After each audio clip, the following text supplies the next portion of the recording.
Hello, friends. Hello. Hi there. Happy Sunday. And let me ask you a question, guys. Have you ever waited for the YouTube stream to start? And is this waited for the YouTube there it is. Stream to start? And is this I knew that was coming, Tim.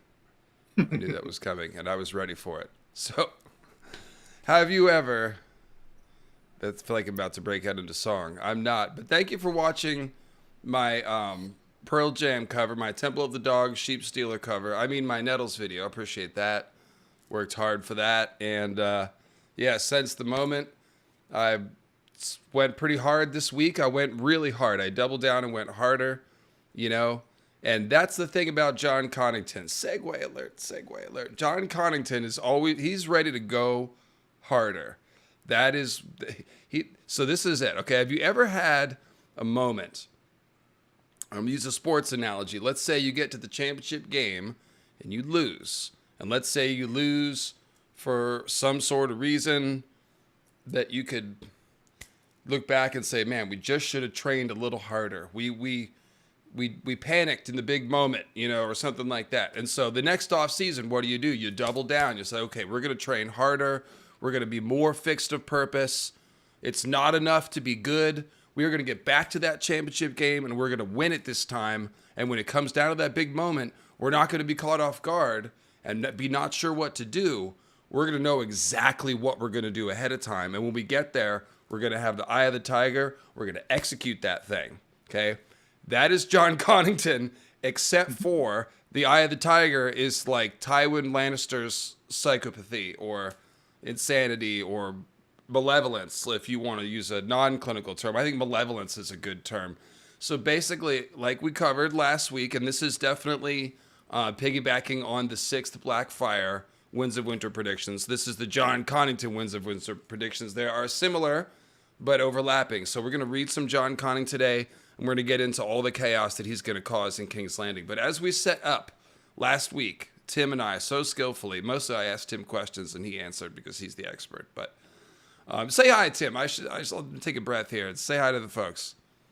Hello, everyone. And yeah, you used a real good analogy because last time we spoke, when we were setting up the previous 5 Blackfire rebellions, and we spent 2.5 hours getting to that whole history, we are looking at prep time as a thing here because this new Blackfire rebellion that we're assuming is happening in Winds of Winter with Fagon, assuming he's a Blackfire, we're coming off of 40 years since the last one. It's been 40 years since the War of the Nine Penny Kings have come. So this is, again, like, so when you're talking about prepping and planning and all that, 4 decades since the last one, and however many years and years and years of planning that Varys and Illyrio have put into this with constant moving parts.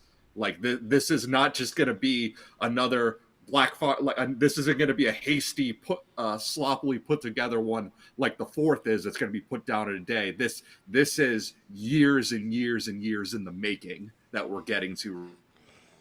Yeah, it's like oh man, I have a Monty Python architect sketch joke to make, but not a single person watching will get it, so I'm not going to do that. But in any case, yes, this is not only more prepared, but specifically with John Connington, we have this Battle of the Bells thing that we talked about. And yes, Gabe, it's quite clear to you and many people that the Bells thing, quote unquote, in the TV series was like Dave and Dan going, didn't George say something about like the bells are going to drive someone crazy? Maybe that could be Danny. And like, yeah. Well, in the architect sketch, he's bragging about the abattoir that he has created. And he says, that's right. This is my life's been leading up to this. No blood flying out and cutting the passers-by with this one. No, sir. Yeah, so that's as they're being transported on the conveyor belt past scenes of depicting Mediterranean, murals depicting Mediterranean scenes toward the rotating knives. Yes. In any case, watch the architect sketch from Monty Python. It's very funny. The point is, Tywin Lannister, he's okay. John Connington, this is the metaphor I made, the analogy. Actually, this is an analogy. You know, there's the "What Would Jesus Do" bands that people wear. I actually really like those. Okay, I've talked about religion on this channel. I have relationship with religion, but there's a lot of good stuff in every religion. And the purpose of the WWJD armband is to ask yourself the question, what would Jesus do? Jesus being the example of the ideal person, right? He's God as a human, so he's going to do everything right. So if you have an armband, just be like, what's the right thing to do? It means before you act, you stop and ask yourself, what's the best thing that I can do here, right? So unfortunately, John Connington has one that says, what would Tywin do? And Tywin isn't Jesus. Tywin is a finalist in our villain's tourney. He's a bad man. He's done genocides and things, and he's not a good father, and full of hypocrisy, and Taisha, and on and on and on. So at the Battle of the Bells, John Connington was hand for King Aerys, and he was hunting King Robert. And Robert is somewhere inside of, what was the name of the town? The Stony Sept. Stony Sept. So it's a town, medium-sized town, probably a couple thousand people, something, whatever. It's basically, Robert was hiding, and some of the people in the town were hiding him. So they're kind of complicit in that sense. But John Connington did not just close the gates of the town and burn the entire town, but he instead hunted for Robert. Robert escaped and won a victory, and John Connington was disgraced, and his whole life has gone bad since then. Literally. Hello, Damon the Cat. And so now he's well, we're going to get to it, but basically he's ready to do it right this time. And by doing it right, he's going to burn the whole town this time. He's going to stop at nothing to achieve total victory, as Tywin Lannister does. So even though that came back to bite Tywin, JonCon hasn't followed the lesson that far. He's only seen the Reigns of Castamere and stuff, and he's been like, yes, that's effective. That's good. So this is the setup here. But as we go through, like, there's some Cersei vibes here, Tim. If you remember when we read the first Cersei POV, it's just like opening up this puzzle, this mystery box. Like, oh, what's in here? It's what's in Cersei's psychology. It's a flaming inferno. It's a little bit of that here, except for it's like a cold Arctic wasteland of hate and hardened bitterness and stuff. Would you like to describe JonCon's inner life? Yeah, because like for JonCon, for any soldier and any general who's placed in this point, to be like Tywin, to be able to say to yourself, if only I could send in one guy with a lute, and everyone will get the message. Everyone wants JonCon wants a Reign of Castamere for himself. Where's my theme song? And that's what his "What Would Tywin Do" bracelet is saying to him. It's like not learning the lessons of previous losses, taking the wrong examples from this and saying to yourself, well, the next time I go in, I'm not going to make that mistake. I will do whatever it takes, even if that does mean having to resort to scorched earth tactics. The problem with that is you need to make Fagon look popular. And if you're the leading general in this, and JonCon also has it, seems like he has it in his head that he is also going to be handed the king, which is an assumption that he has made. We have never heard Fagon say that. If you burn King's Landing, you're making your boy look bad. So how is that going to reflect on you in trying to get this position as well? They're sort of trying to do a good cop, bad cop thing, potentially. But yeah, it is a question of how many atrocities one can commit and still remain in power in a feudal monarchy. We talk about it all the time, and that's kind of the point of Team Small Folk. It's the consent of the governed. Even if that consent is just not rioting versus rioting, that's kind of what it comes down to. So that's why I said in the description of this video, like, how many things is JonCon ready to set on fire? Pretty much anything he needs to. And we've got all this foreshadowing of wildfire-related disasters in King's Landing, and John Connington is leading Fagon to confront Cersei. And Cersei's the other person that the wildfire foreshadowing is sort of clustered around. So somewhere in between these two, some stuff's going to get blown up and burned in King's Landing. That doesn't take a scientist to figure that out. But we will try to guess which ones and just see if there's any clues. Because usually there are foreshadowing clues in the chapters. So with those things in mind, I'm guessing that if we read these JonCon chapters, we're going to find some jumping off points into taking some guesses about what kinds of things John's going to do. So that's what we're going to do today. There's 2 JonCon chapters. We're going to read most of both of them. We might jump around a little bit. But yeah, we're going to rip through them and use that to kick off a John Connington discussion. So, yeah, YSA doesn't need a rocket scientist. Just a scientist. Any scientist is smart. You don't even need to be a scientist or a scribe or a scholar, college grad. I'm not a college graduate. I figured this stuff out. So, yeah. Thank you for watching. We've got over 400 viewing. We appreciate you do have choices out there. We're going to try to finish this before Game 7 as much as possible. So, Tim, I have been blabbing. Would you like to just kick us off the chapter? Do you want to do the JonCon voice? JonCon's an angry, gruff dude. I mean, I've got lots of voices like that. But do you? Fagon's going to come into this, right? I got to stay ready for Fagon. Yeah, I think he does because you're the star. Let's let you do JonCon. Did you have something ready, or just going to conjure something? I'll conjure something. I had something for Harry Strickland, but I'll conjure something for JonCon. Oh, is that the other major speaking part? He's Harry Strickland. I wouldn't say major. He's just there because he's the guy who's replacing Miles Toyne. So he's yeah, kind of a putz, right? Yeah. Because backdrop for this, when JonCon gets here, this is so. Especially if we're looking for more Blackfire stuff, anytime the Golden Company is mentioned, that is a treasure trove of Blackfire stuff, and it is in this chapter that we are in camp with the Golden Company. We are finally meeting members of the famous mercenary group, and we will meet different members. When JonCon gets here, he's assuming that he's meeting with Miles Toyne. He doesn't know that Miles Toyne has been dead for 4 years at this point, so everything is throwing him for a loop when he gets here. Okay, I think I just saw something funny on our YouTube. Let me see if I can make this happen again. This was wild. Okay, auto-generated summary. Yes. People are talking about the latest episode of Game of Thrones. They are discussing the characters and their motivations and who they think will win the war. Yeah. See, that's the thing. It's not really AI yet, guys. This is what I've realized. It's just algorithms. It's not even... Yeah. It's not about to wake up. This is what I have learned about AI, quote unquote. But in all seriousness, yeah, painting in the broadest of strokes. That's what we're doing.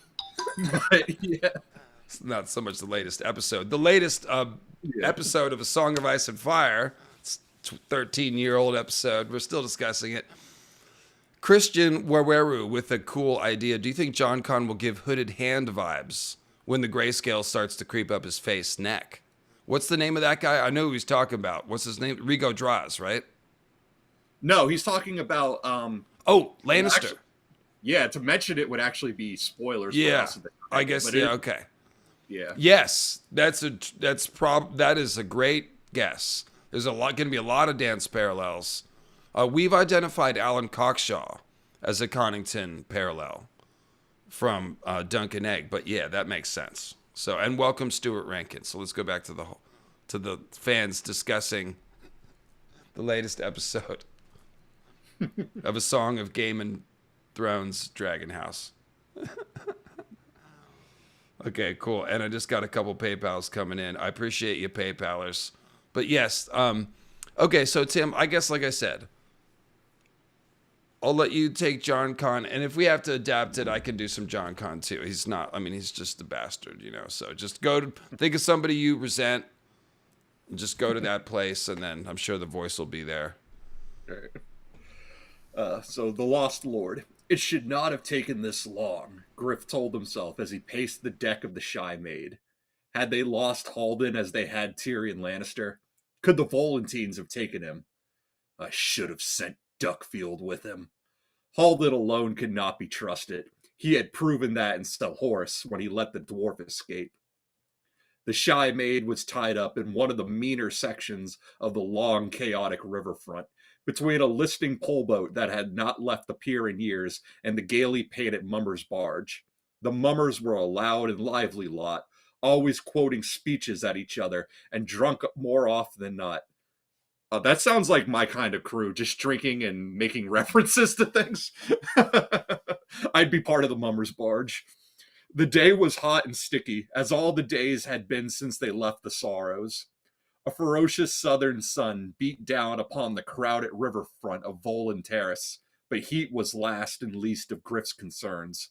The Golden Company was encamped 3 miles south of town, well north of where he had expected them, and Triarch Malakwo had come north with 5,000 foot and 1,000 horse to cut them off from the Delta Road. So real quick, Tim, I just want to go back. There's some nice language there. The ferocious southern sun beat down upon the crowded riverfront.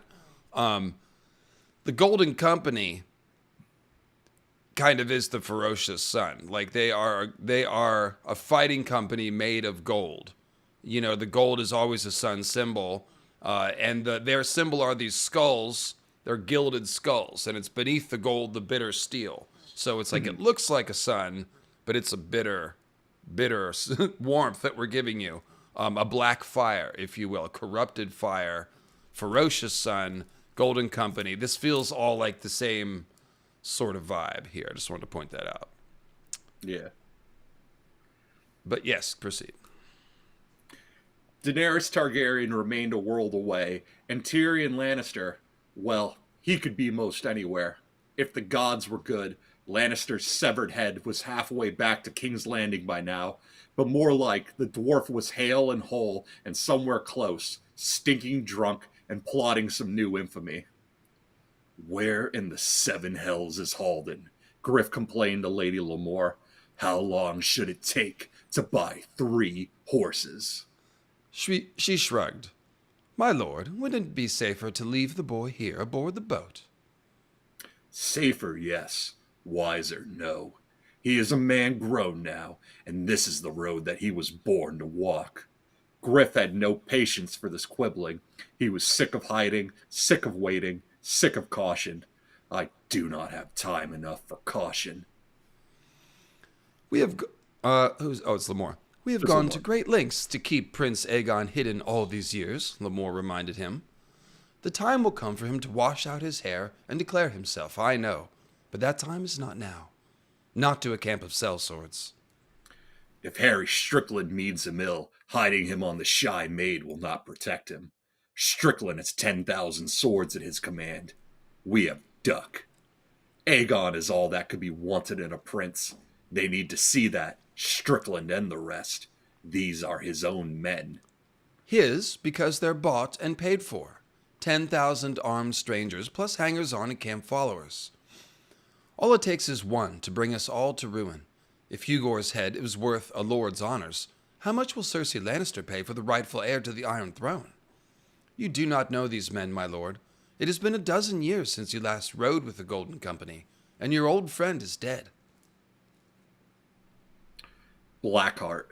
Miles Toyne had been so full of life the last time Griff had left him, it was hard to accept that he was gone.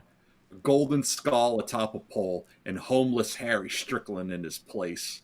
Lamore was not wrong, he knew.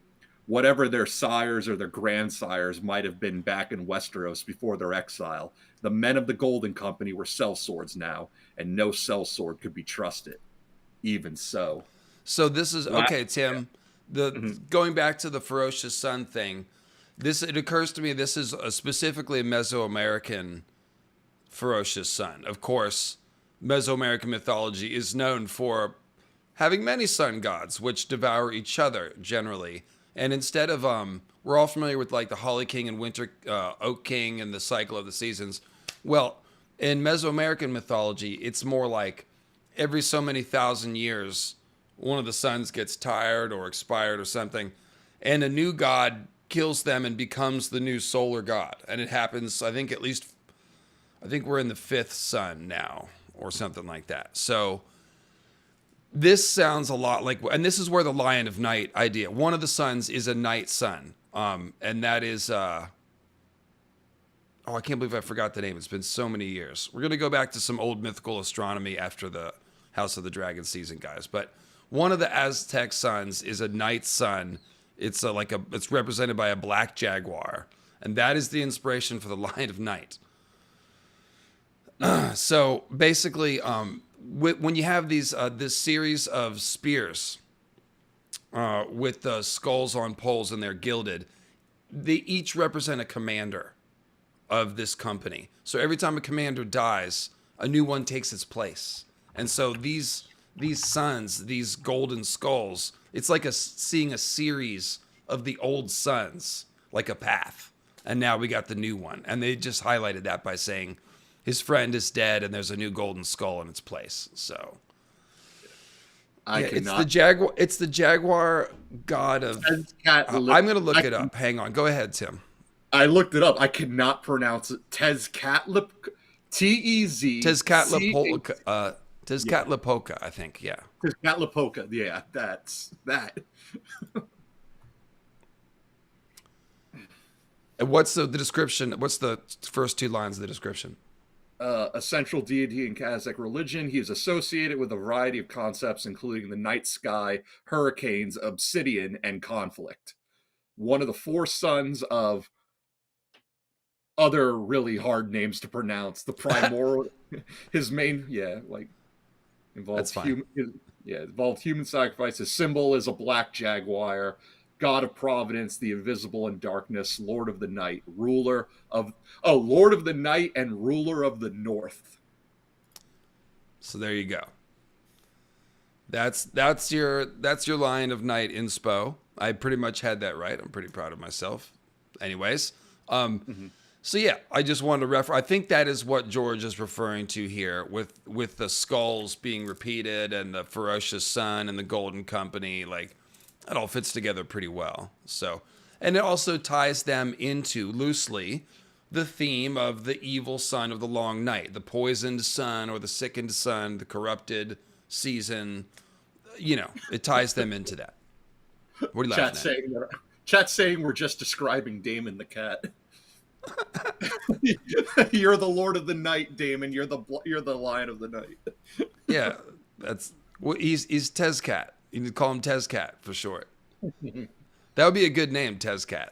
Like, oh no, Tezcatlipoca. It's just a lot to say, so Tezcat, but he's black. Yeah. So. And Terra Incognita brings up the shadow cats, which are another thing. Yeah, a species of what seems like black panthers, but live up north beyond the wall. And this is, so the shadow cat has two moons for eyes in one of the scenes. And so that's giving you the same idea. The shadow cat itself represents the night sky. And its eyes are the two moons that Westeros used to have before the second moon got exploded by the comet, as I have explained to you guys in my Nightbringer series. So that, of course, is a common thing. Egyptian mythology, it's the most famous, where the sun is the eye of the sun god, and the moon is the eye of Khonsu, I believe it is, the moon deity. But yeah, they're the eyes of gods that are removed and put back in its place. That's the moon cycles, and so yeah, that's the shadow cat is definitely the night sky with moon eyes. But let's get back to the narrative here. Last night, yeah. So last night, and before we do go on, I just want to mention, because he said, like, no matter what their sires or grandsires were, again, we're coming off of 40 years since the last rebellion, 100 years since the first rebellion. Like, Bittersteel and everyone who came over with him is long dead now. So this is a cycle of hatred that we see repeating. These are guys holding on to the grudges of their fathers, grandfathers, great-grandfathers. Just this decades, century-long blood feud. And the thing to really hammer home is these guys are Blackfire supporters. So them supporting a Targaryen, if Aegon is Trugon, this does not make sense. And we see it hammered home with all of this Blackfire imagery that we're pulling up here. Yeah, it's definitely something that Fagon needs to figure out at some point. It's like, wait a minute. So last night, who am I really? Like, what's going on here? Last night he dreamt of Stony Sept again. Alone, with sword in hand, he ran from house to house, smashing down doors, racing upstairs, leaping from roof to roof, as his ears rang to the sound of distant bells. Deep bronze booms and silver chiming pounded through his skull, a maddening cacophony of noise that grew ever louder until it seemed as if his head would explode. So he's having his like Vietnam flashback right here. And listen to the narrative. Mm-hmm. The bells are getting loud. The bells are getting louder. What? It's another Monty Python. There's a church. So it's getting closer. Anyway, he's having this horrible flashback, and the bells are getting louder. A maddening cacophony. So, and then until his head would explode. Is JonCon gonna go mad when he hears bells and makes things explode? Yes, it's right there. Like, we already have the answer, so it's easy to see. But this is what I mean by if you have like a theory at least, and you've picked up on, then you can go back and do the reread and like, oh, yeah, this is coming, isn't it? Yeah, because this man has post-traumatic stress disorder, and bells are gonna be his trigger. Like, the writing is right there on the wall. It's on the page. Yeah.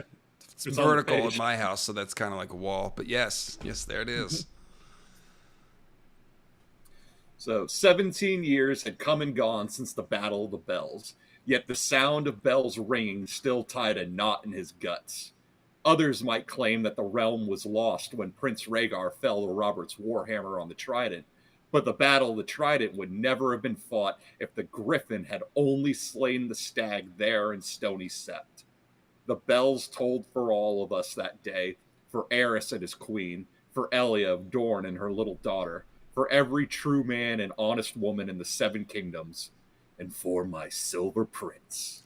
For whom the bell tolls, time marches on. Sorry, just been doing the musical segues lately. That is obviously it's Poe. That's Poe, right? The original poem. I thought we were referencing Metallica there. Well, I did, but for whom the bell tolls, the poem. Is that Poe or is that some other poet?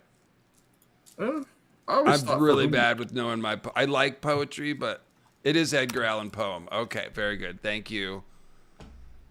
Look for Alec. Very good. Shout Megadeth over Metallica. What?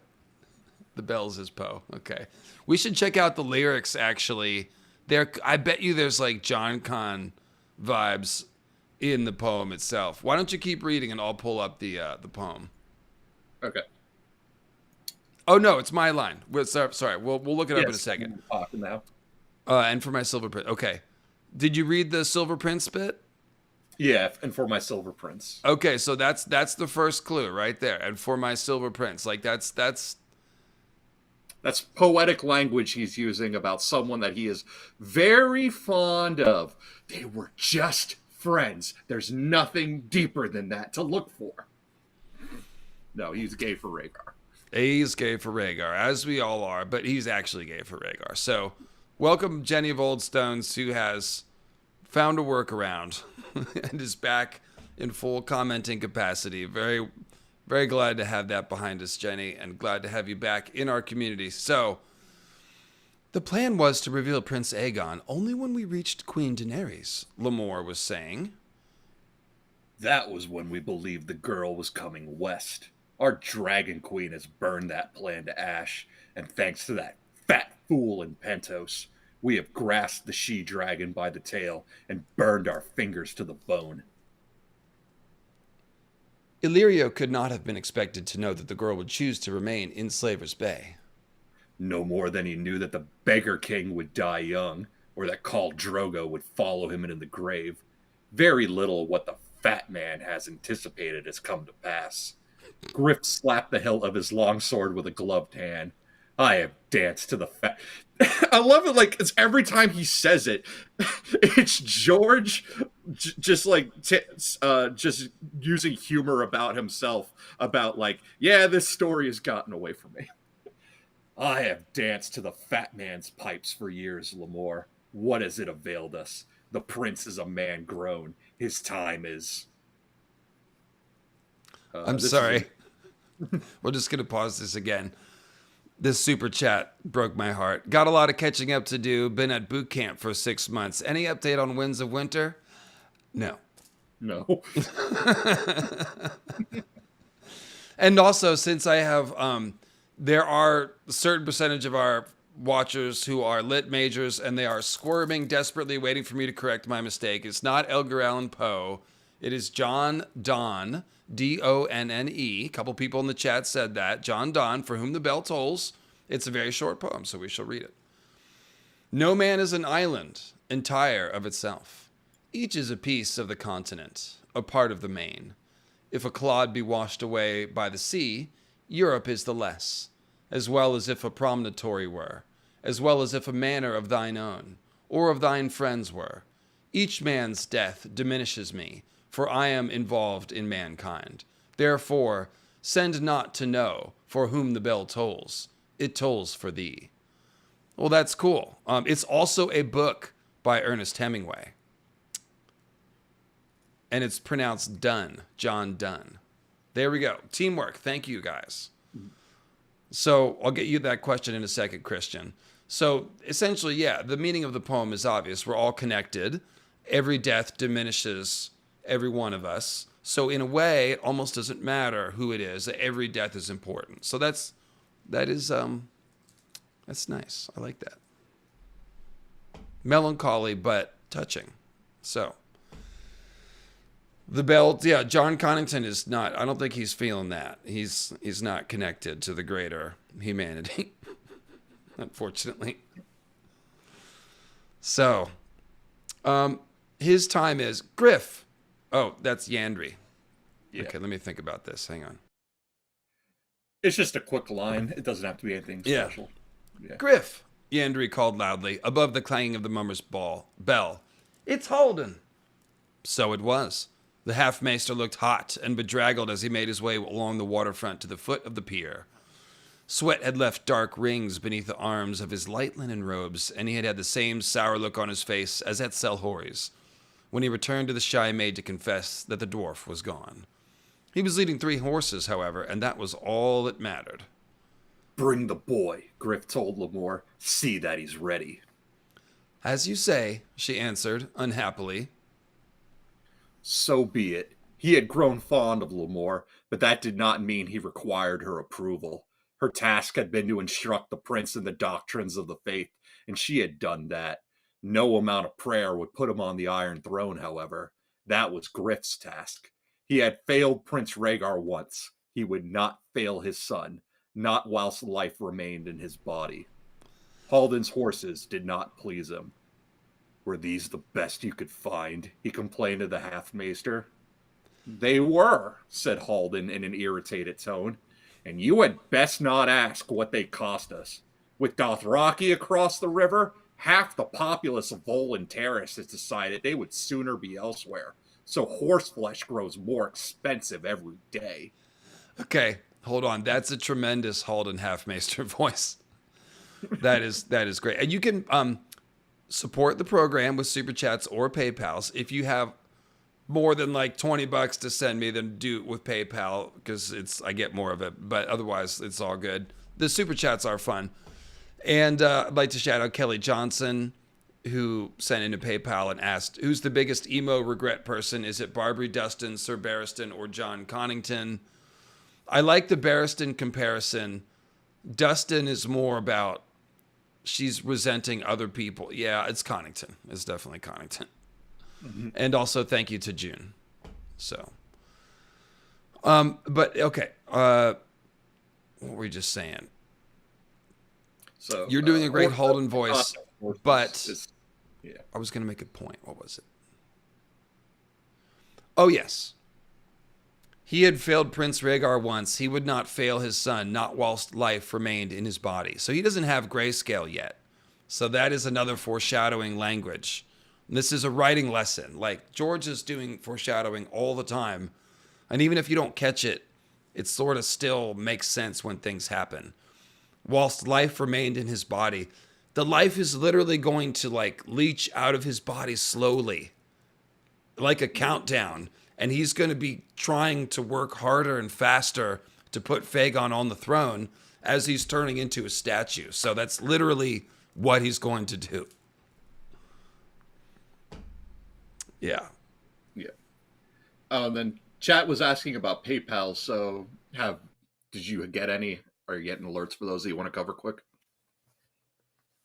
Yeah, no, I just did. Oh, okay. That was the one. I think there'll be another one in a second, and I'll get that when it comes. All right. I should have gone myself. No, we'll switch it up. I'll do some JonCon. Okay. Because I like your JonCon. I can do that. I should have gone myself. After Selhorys, he had found it difficult to put the same trust in Halden as previously. He let the dwarf beguile him with that glib tongue of his. Let him wander off into a whorehouse alone, while he lingered like a mooncalf in the square. The brothel keeper had insisted that the little man had been carried off at sword point, but Griff was still not sure he believed that. The imp was clever enough to have considered his own escape. The drunken captor that the whore spoke of could have been some henchman of his. I shared the blame. After the dwarf put himself between Aegon and the stone man, I let down my guard. I should have slit his throat the first time I lay his eyes on. Okay, so it is after that. But I don't think he knows he has grayscale yet. That's at the end of this chapter. Yeah. That's just tasty, folks. What's tasty, Ionic? Our analysis? Not the grayscale fingers. Sorry, I know what you mean. Go ahead. I was just saying, because eventually the test for it is to prick your fingers and toes and to make sure you still have feeling. Eventually, though, he's going to be doing that. He's going to be doing that where he pricks his finger and he doesn't feel it, and that's going to be like the sign of like, oh crap, I have it now. And that's when the clock starts ticking. All right, go ahead and pick up the JonCon here. Yeah. So I let my guard down. I should have slit his throat. And that's another thing too. Like the first, because he has all this resentment to Tywin. So yeah, slitting. Even though Tywin hated Tyrion too, for JonCon, that would be just like a little bit of respite. Would be to kill a Lannister, especially one that comes straight from Tywin's loins. Well, even with the Lannister thing set aside, it's the exact thing we're talking about. Where he's like, I should have gone harder. I should have been more ruthless. That would, so he's like, I still haven't learned the lesson. I'm still not ruthless enough. I'm still a little softy. Yeah. They will do well enough, I suppose, he told Halden. The camp is only 3 miles south. The Shy Maid would have gotten them there more quickly, but he preferred to keep Harry Strickland ignorant of where he and the prince had been. Nor did he relish the prospect of splashing through the shallows to climb some muddy riverbank. That sort of entrance might serve for a sellsword and his son, but not for a great lord and his prince. When the lad emerged from the cabin with Lamore by his side, Griff looked him over carefully from head to heel. The prince wore sword and dagger, black boots polished to a high sheen, a black cloak lined with blood-red silk. With his hair washed and cut and freshly dyed a deep dark blue, his eyes looked blue as well. At his throat, he wore 3 huge square-cut rubies on a chain of black iron, a gift from Magister Illyrio. Red and black, dragon colors. That was good. You look a proper prince, he told the boy. Your father would be proud if he could see you. I'm just processing that. Just, your father would be proud. Like, yeah, that's not Rhaegar's son, but sure.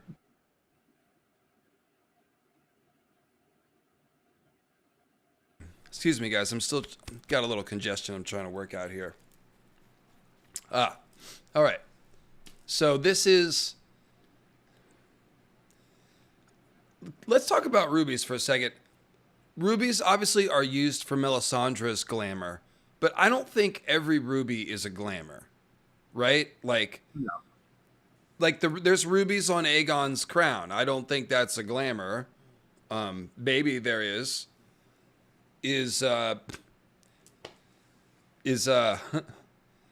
Like I don't think this is a glamour, and I don't know that it's a clue that there's like a deception going on. Like Rhaegar's Rhaegar's rubies are the reason why people want rubies to mean glamorous. But I'm just pointing out that, like, No, it's really only Melisandre's ruby, I think. I would say it actually is a sign of deception because even though it's not a glamour, it makes you think of glamours. It's putting on a mask. Phaegon is not he is not who JonCon believes him to be. This is not actually Rhaegar's son. So the rubies there are not a real glamour, but they are symbolically representing a glamour of this is not the real deal. That's how I would take it. I think a lot of times they represent like blood and fire and things like that. I don't think they're always necessarily tied to deception. Like there are rubies in the eyes of Oathkeeper. And Tywin says, use rubies because garnets lack the fire. And Oathkeeper's symbolism is of a flaming sword. And the rubies are the eyes of a lion, which is a solar symbol. So, like, yeah, I mean, I guess you could say there's a deception in that, like, it's not a Lannister. It's really the Stark sword that's been changed. But, yeah, I don't know.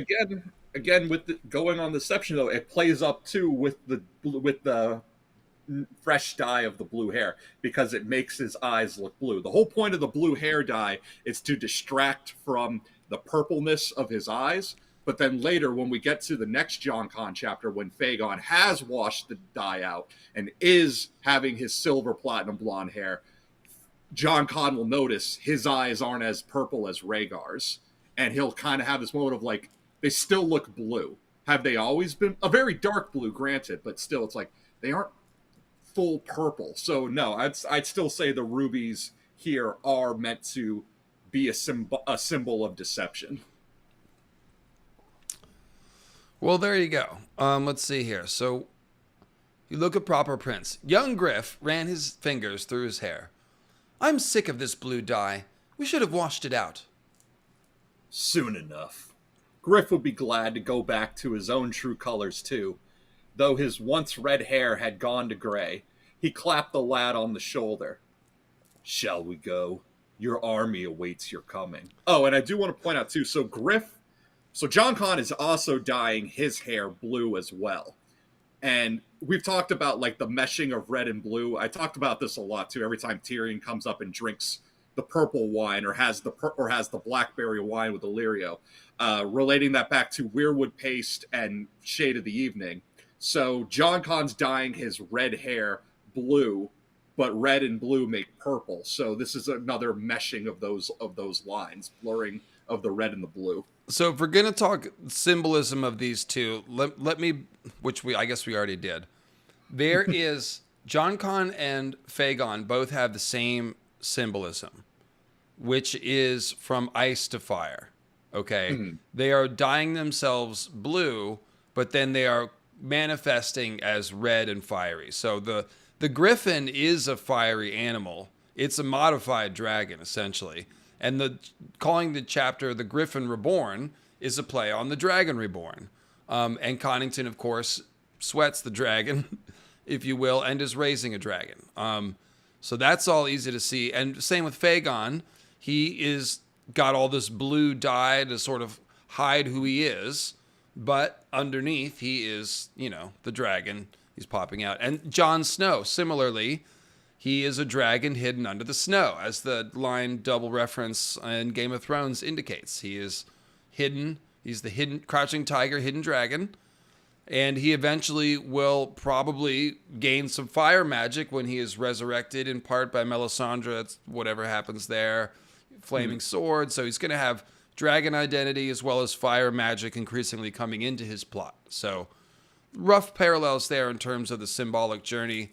I think this is Azor Ahai stuff. We don't need to go into Azor Ahai today, but I just want to point those parallels out. And one of the best parts of that is the red wolf cloak that JonCon wears, because normally the wolf is a recognizable Stark northern symbol, but this is a red wolf, so it's like a fiery wolf, and it goes along with all his other fiery symbolism. So a glamour. Yeah, what about thank you, first of all, thank you for a gun. And then Jenny of Oldstone's, what's the glamour? What you got to try to make. It's okay to type a long comment. It's more helpful because I'm only ever going to see one of your comments. And this is for everybody.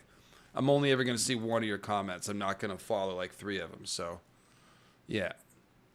Where's the glamour? Who's glamored? We're just talking about dyeing the hair right now. But what I was also thinking of is in Dunk and Egg, in Sworn Sword, how Dunk is getting all tongue-tied over this compliment that he's planning to give Lady Rohan, right? Oh, your gown brings out the color of your eyes. And he botches it wonderfully. Just makes a botch of it. And then he comes back to it later, and it's really funny. And so here we've got the dye in the clothing meant to not bring out the color of the eyes, but sort of do the opposite, but to sort of hide the purple amongst the blue. So I just think that's funny because, of course, Egg and Fagon have some parallels as well. So your army awaits your coming, JonCon just said. I like the sound of that. My army. A smile flashed across his face, then vanished. Are they, though? They're sellswords. Yola warned me to trust no one.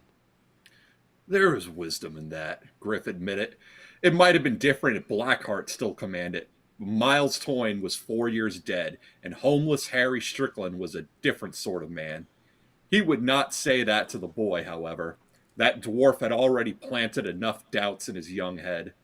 Not every man is that he seems, and a prince especially has good cause to be wary.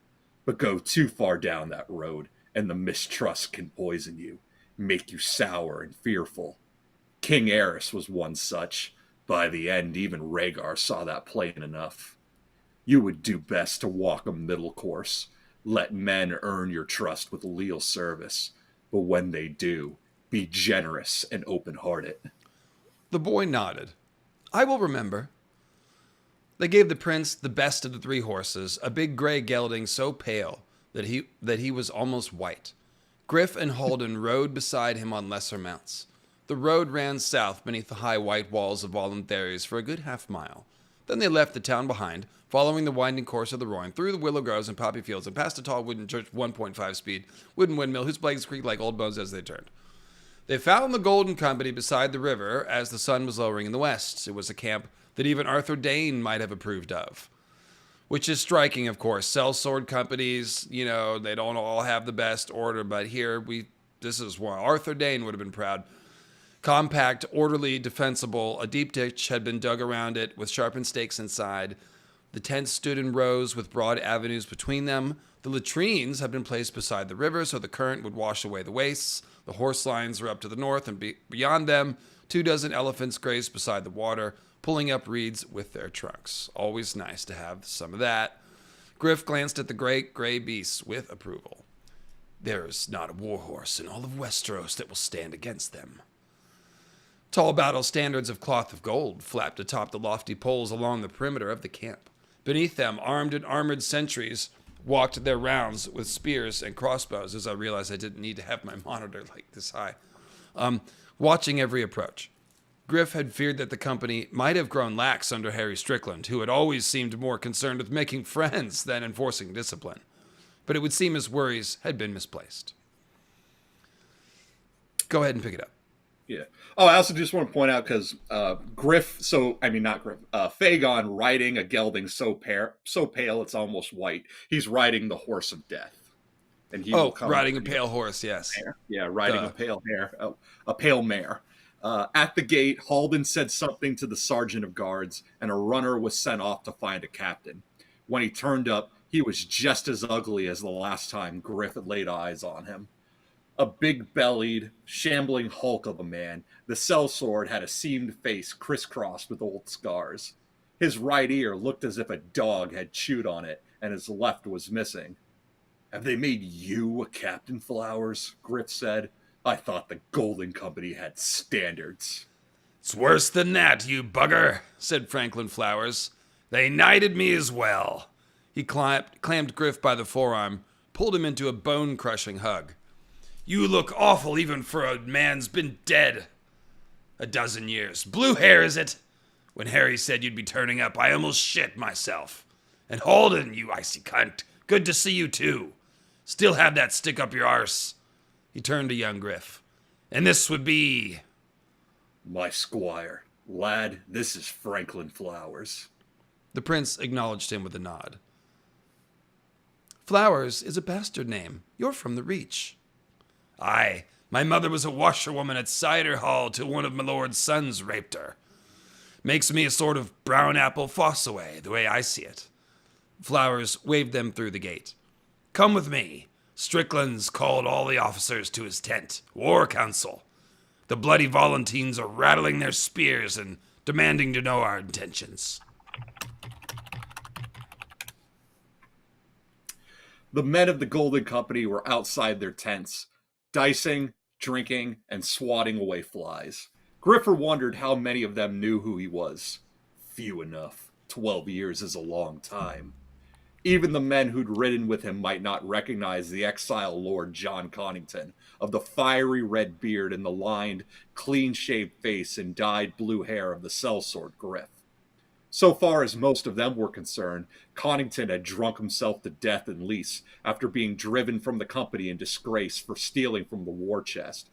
Oh, okay, so not only does he allow himself to be disgraced in Westeros by being a drunken sellsword, then he allows himself to be disgraced from the Golden Company in order to be able to get away from them without too many eyes looking at him. So he's wearing so many cloaks of shame to make this whole thing work. I had forgotten that too.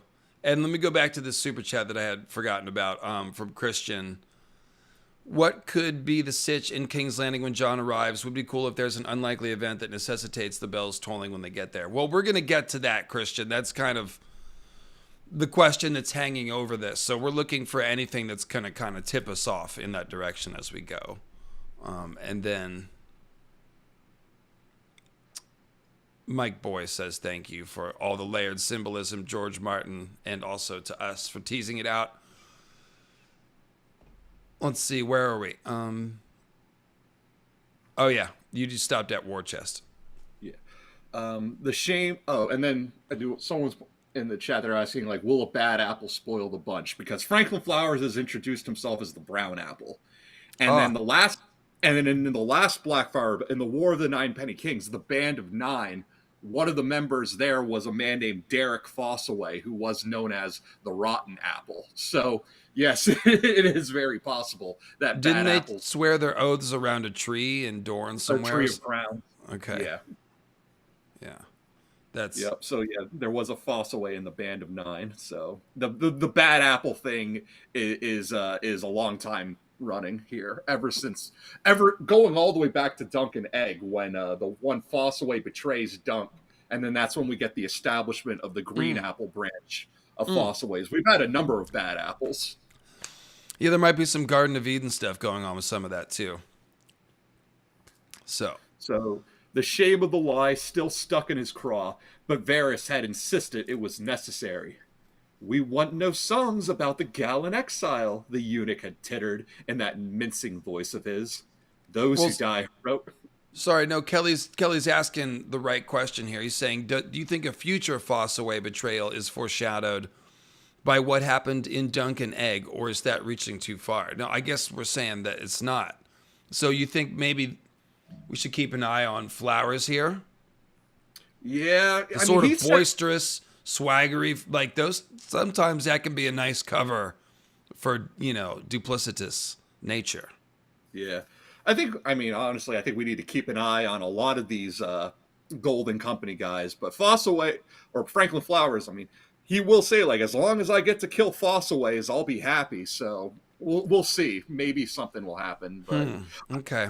The ones to really look at are the guys claiming to be like Mudds and Lothstons and all these extinct houses, because they're the ones we want to know, like, are you telling the truth? Do you have some distant connection? Or are you just trying to, like, make a claim to a castle?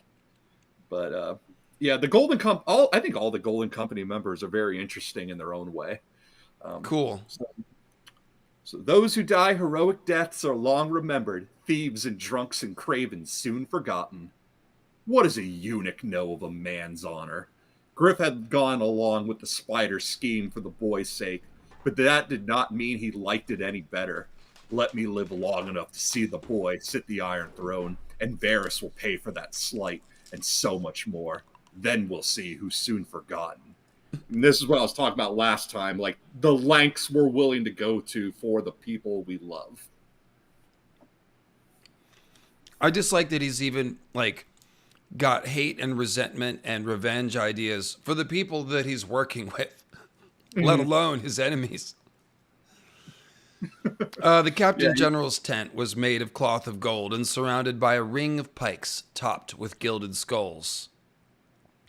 One skull was larger than the rest, grotesquely malformed. Below it was a second, no larger than a child's fist. Meles the monstrous and his nameless brother. The other skulls had a sameness to them, and that's such a creative, like, I don't know if that's slightly insensitive or something, but like, it's just, I don't know. There's just, it's just funny. Meles the monstrous, like, what a character. Let me pull up the Meles the monstrous art. yeah, evil Santa Claus. That's what he looks like. Yeah, kinda.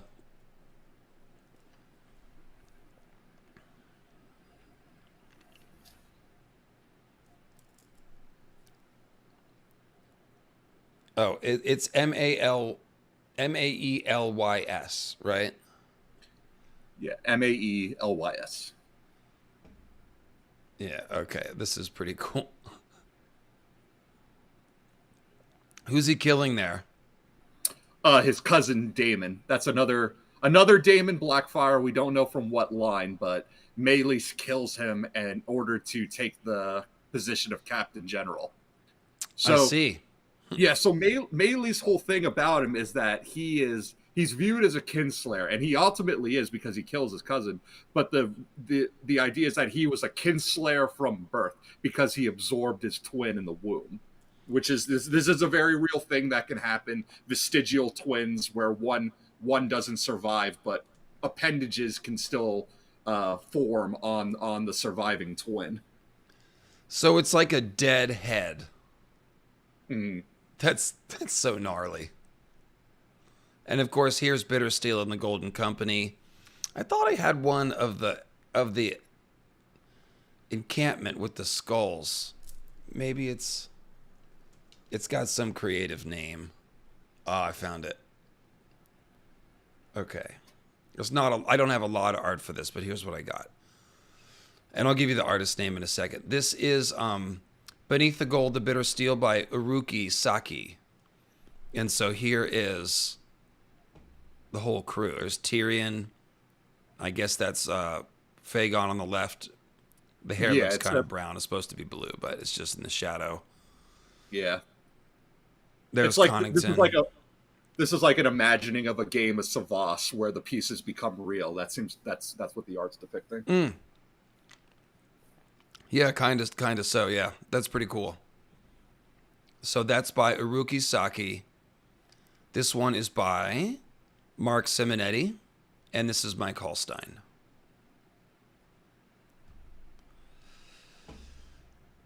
So the other skulls had a sameness to them, though several had been cracked and splintered by the blows that had slain them, and one had filed, pointed teeth. It's a squisher. Who was that?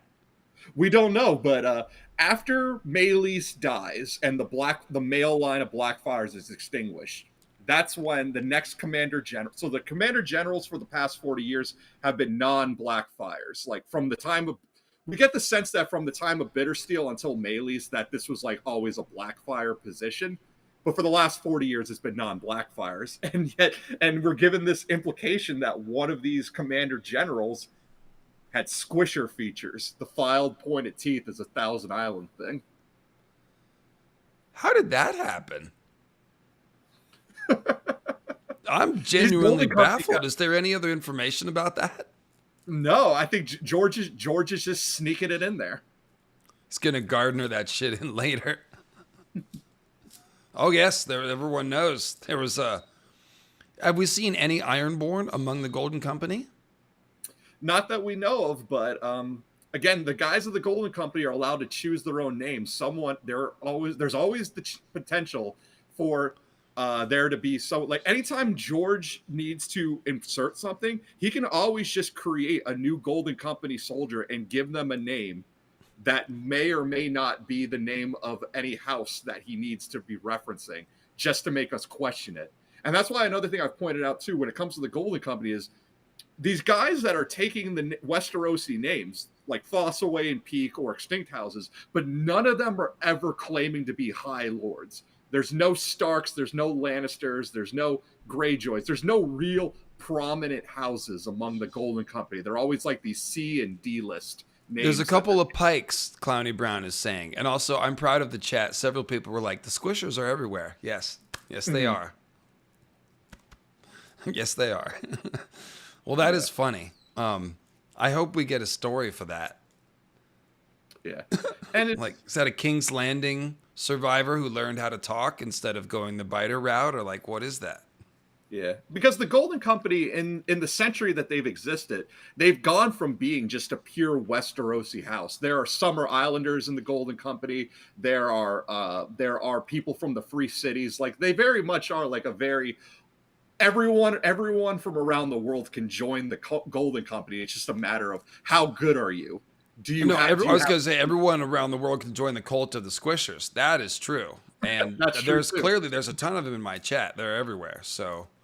Mm-hmm. And then it occurred, somebody else in the chat, based on what I just said, Meleys the Monstrous has a dead head on his shoulder, and George is a deadhead. He's a deadhead. This must be a Grateful Dead joke. So now I will ask Maynard James Plum, who is also a deadhead, where's the rest of this joke with Meleys? Why is Meleys Ninepenny? Is Ninepenny a Grateful Dead song? Like, where is it? There's got to be something here. There is another two-headed one, vestigial twin, though, and that's in Tyrion when he's with Yezo, the yellow whale. His grotesque, or his menagerie of like deformed people, like his circus sideshow. He has a two-headed girl who has a second smaller head, and she's from Mantaris, which is it was part of the Valyrian Freehold, but it said it's a city of monsters. It's like like if we think of a Shai suffering the after effects of a meteor collision, Mantaris is still suffering the after effects of the doom of Valyria. That's why there's all these twisted, deformed people there. I'm going to have to go get Cleo in a second, but Ricadia says, it's an actual squisher who just wore a fake mustache and a top hat to gather info in the surface world. The fruit of their plans is nigh. Which one is Miles? Oh, that's Griff. Sorry, not young Griff. Can you just pick this up? I gotta go get Cleo. She's having a meltdown. Sure. 1 second. Which one is Miles? Griff found himself asking, and I guess I'll, there on the end, Flowers pointed. Wait, I'll go announce you. I'll just throw in my Kyle the Cat voice. He slipped inside the tent, leaving Griff to contemplate the gilded skull of his old friend. In life, Sir Miles Toyne had been ugly as sin. His famous forebear, the dark and dashing Terence Toyne, of whom the singer sang, had been so fair a face that even the king's mistress could not resist him. But Miles had been possessed of jug ears, a crooked jaw, and the biggest nose that John Connington had ever seen. When he smiled at you, though, none of that mattered. Blackheart, his men had named him, for the sigil on his shield. Miles had loved the name and all it hinted. A captain general should be feared by friend and foe alike, he had once confessed. If men think me cruel, so much the better. The truth was otherwise. Soldier to the bone, Toyne was fierce but always fair, a father to his men, and always generous to the exile Lord John Connington. Death had robbed him of his ears, his nose, and all his warmth. The smile remained, transformed into a glittering golden grin. All the skulls were grinning, even Bittersteel's on the tall pike in the center. What does he have to grin about? He died defeated and alone, a broken man in an alien land. On his deathbed, Sir Aegor Rivers had famously commanded his men to boil the flesh from his skull, dip it in gold, and carry it before them when they crossed the sea to retake Westeros. His successors had followed his example. John Connington might have been one of those successors if his exile had gone otherwise. He had spent 5 years with the Golden Company, rising from the ranks to a place of honor at Toyne's right hand. Had he stayed, it might well have been him the men turned to after Miles died, instead of Harry Strickland. That sounds similar to Barristan saying, oh, she turned to Stark. If only it had been me, you know. Had he stayed, it might well have been him. But Griff did not regret the path he'd chosen. When I return to Westeros, it will not be as a skull atop a pole. Flowers stepped out of the tent. Go on in. The high officers of the Golden Company rose from stools and camp chairs as they entered. Old friends greeted Griff with smiles and embraces, the new men more formally. Not all of them are as glad to see us as they should have me believe. He sensed knives behind some of the smiles.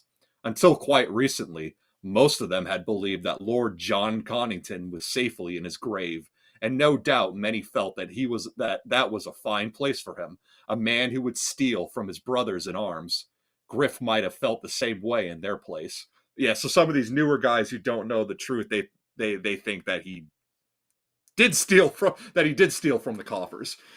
Sir Franklin did the introductions. Some of the sellsword captains bore bastard names, as Flowers did. Rivers, Hill, Stone. Others claimed names that had once loomed large in the histories of the Seven Kingdoms. Griff counted, so this is where we gotta really pay attention. 2 Strongs, 3 Peaks, a Mud, a Mandrake, a Lothston, a pair of Coles. Not all were genuine, he knew. In the free companies, a man could call himself whatever he chose. Okay, so hang on a second there. It's whether that's George choosing certain names or these people choosing names. Like, those are some menacing houses of ill repute there. Peak, like, Lawston, they've caused so much trouble. Strong and Lawston were both Harrenhal. Kristen Cole, the Kingmaker. Like, damn. And Mud, that's such an ancient house. Yep. The Mandrake is interesting because we never really hear it, but when you know the symbolism of a Mandrake plant, it becomes very sinister. Yeah, carry on. Like many in their trade, they kept their worldly wealth upon their persons. Jeweled swords, inlaid armor, heavy torques, and fine silks were much in evidence, and every man there wore a lord's ransom in golden arm rings.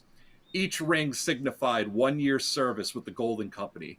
Mark Mandrake, whose pock-scarred face had a hole in one cheek where a slave's mark had been burned away, wore a chain of golden skulls as well. Sounds like a nice guy. Mm-hmm. And yeah, so Mark Mandrake, again, like the plant people. So every time we're looking for a tree person, here we got our Mandrake. Not every captain was of Westerosi blood. Black Bullock, a white-haired summer islander with skin dark as soot, commanded the company's archers, as in Blackheart's day. He wore a feathered cloak of green and orange, magnificent to behold. The cadaverous Volantine, Gorus Edarin, had replaced Strickland as paymaster. A leopard skin was draped across one shoulder, and hair as red as blood tumbled to his shoulders, and oiled ringlets through those pointed beard was black. The spy master was new to Griff, a Lysini named Lisono Mar, with lilac eyes and white gold hair and lips that would have been the envy of a whore. I want to point out here, so if we think of Varys, and Varys is a Lysini spy master, and if Varys is a secret Blackfire, and letting his hair grow out, and getting that silver platinum hair, he would look like an older I think that what we're supposed to get for him is Lysino Mar. The description he's given, that's probably what Varys looked like back in the day. That's young Varys right there. Also, people are pointing out the vague Primus "My name is Mud" reference. That's awesome. And in case you didn't know, it used to be that if you're a Primus fan, you yell "Primus sucks" at Primus shows. So the people that are saying Primus sucks are not actually hating on Primus. Yeah, they're being enthusiastic. They're showing their bona fides, their OG Primus bona fides. My name is Mud. All right. So at first, his fingernails were painted purple and his earlobes dripped with pearls and amethysts. Yeah, that sounds hot, man. It's like that's some crazy drip. Ghosts and liars, Griff thought as he surveyed their faces. Revenants from forgotten wars, lost causes, failed rebellions, a brotherhood of the failed and the fallen, the disgrace and the disherited. This is my army. This is our best hope. Damn. Well, hello to you too. He turned to Harry Strickland. Homeless Harry looked like a warrior, looked little like a warrior, portly with a big round head, mild gray eyes, and thinning hair that he brushed sideways to conceal a bald spot. Strickland sat in a camp chair, soaking his feet in a tub of salt water. Well, I guess I should do Homeless Harry, right? Since you're doing JonCon. Yeah, I guess. Oh, did you have? Oh, no. I just saw the look on your face. You will pardon me if I do not rise, he said by way of greeting. Our march was wearisome, and my toes are prone to blisters. It is a curse. It is a mark of weakness. You sound like an old woman. The Stricklands had been part of the Golden Company since its founding, Harry's great-grandsire having lost his lands when he rose with the Black Dragon during the first Blackfire Rebellion. Gold for 4 generations, Harry would boast, as if 4 generations of exile and defeat were something to take pride in. You're just going to do all the... I'm just going to pet Cleo, I guess. You do all the voices. I can make you an ointment for that, said Halden. And there are certain mineral salts that will toughen your skin. That is kind of you, Strickland beckoned to Squire. Watkin, wine for our friends. Thank you, but no. Maybe I should give you somebody. I know. I do like your voices, Tim. I at least wanted to hear them. I think I can do something in the same vein as your Strickland. I'll give you Griff. I'll give you Griff, and I'll take the side. Oh, you give me Griff. Okay, that's fine. Yeah. What is going on in the chat? Sorry, my daughter sent emojis while I watch. Okay. Thank you, but no, said Griff. We will drink water. As you prefer. The Captain General smiled up at the prince. And this must be your son? Does he know? Griff wondered. How much did Miles tell him? Varys had been adamant about the need for secrecy. The plans that he and Illyrio had made with Blackheart had been known to them alone. The rest of the company had been left ignorant. What they did not know, they could not let slip. Loose lips sink ships. That time was done, though. No man could have asked for a worthier son, Griff said, but the lad is not of my blood, and his name is not Griff. My lords, I give you Aegon Targaryen, firstborn son of Rhaegar, Prince of Dragonstone, by Princess Elia of Dorne, titles. Soon, with your help, to be Aegon, 6th of his name, King of the Andals, the Rhoynar, and the First Men, and the Lord of the 7 Kingdoms. Silence greeted his announcement. Someone cleared his throat. One of the Coles refilled his wine cup from the flagon. Gorys Edarin played with one of his corkscrew ringlets and murmured something in a tongue Griff did not know. Laswell Peake coughed. Mandrake and Lofton exchanged a glance. They know, Griff realized. They have known all along. It's a pretty funny scene to picture. Like, he says this dramatic thing. He thinks it's going to be this mic drop, and everyone's like... But here's the thing, right? It's not even that they know, but they know even more because that's not Aegon Targaryen. That's Aegon Blackfire. So what do you think they think? I think they know that that's actually a Blackfire and that they're playing their roles just like JonCon is. They've probably all been fed a story by Varys and Illyrio, though they've probably been fed more of the truth. As real Golden Company members, men who are truly dedicated to the cause. Homeless Harry Strickland, great-grandsire, leaves with Bittersteel after the first rebellion, 4 generations of gold. These are the diehards, the Peaks, the Loftons. These are the guys who are Blackfire or bust. They're the ones that turned away Viserys Targaryen and gave up that chance. This is that's the sign that that Illyrio's line about black or red, a dragon is still a dragon is BS. It's like, no, they want a black dragon. So I think they actually know more than JonCon. So that makes sense given what we were talking about last week, because we remember how this last rebellion sort of disintegrated. and ended up with Sarah in a brothel, and Varys sold into, to that sorcerer, I guess, as a kid. That's probably how that happened. And so it's like they still were able to put together. Do you think, well, okay, so basically what I'm saying is, did they claim that heritage then? So did Varys, did these Golden Company people, if they think he's a Blackfire, then that means they would have been given the real story. It's about Sarah and Varys and how Sarah married Illyrio, and this is Sarah's son. Yeah. So the son of Sarah Blackfire, because some of these people are going to remember Sarah Blackfire.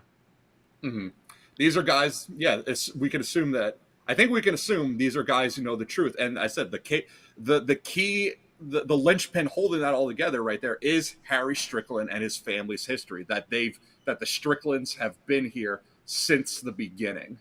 That he would be someone more in the know. What's crazy about that is that even when Fagon gives the speech he's about to give and impresses the people or whatever, they can only have so much respect for him because he doesn't even know who he is. And some of their fathers and grandfathers sold his mother to the whorehouse to get money for their failed rebellion. And then it's like, oh, Sarah Blackfire's son. It's like, oh, okay. Yeah. I guess we'll use him as a figurehead. He looks the part. Sure. They don't care about him, though, really. Yeah. It's hard to know because, again, that's a big blank slate of history that we're not given of how much the Golden Company had to do with Sarah. I think I would venture to say we could probably put more of the blame on the Blackfire women ending up where they did on the rest of the Band of Nine. Because, again, like I said, pirates, merchant princes, these lesser magisters and archons, these were never people to be trusted in the first place. And given that another one of the Band of the Nine was Samaro San, so we could think this guy, a Lysini pirate, he would have been either the father or the grandfather of Salador San. I think we can think like people like that were probably the ones that sold the Blackfire women into slavery. Yeah, so that is going to affect how they view him for sure. I think that makes the most sense. Do you think Miles Toyne knew about Fagon? Well, that's what we're talking about. JonCon would be mad about that too if he found out, since he let Toyne in high regard. Right, so if they know, then they would also know that JonCon is a fool. Because he's all like, this is Rhaegar's son. And they're like, yeah, sure. Yeah.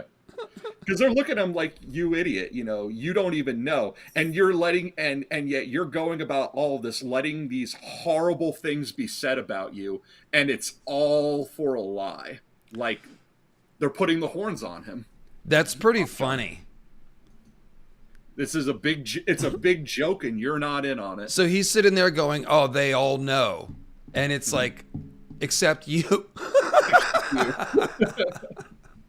Okay, thank you. I wanted to unravel that because it feels like layers of deception here. And that is. Yeah. Because that's what we got. This whole thing is, it's so Machiavellian what Illyrio and Varys are up to. Plans within plans within plans. So it's like, yeah, I just want to see if I can sum this up. No, I can't. Sarah Blackfire's son is being passed off as Rhaegar's son by Varys, but really only to Jon Connington in the world. And the Golden Company knows who he really is. Yeah, this is insane.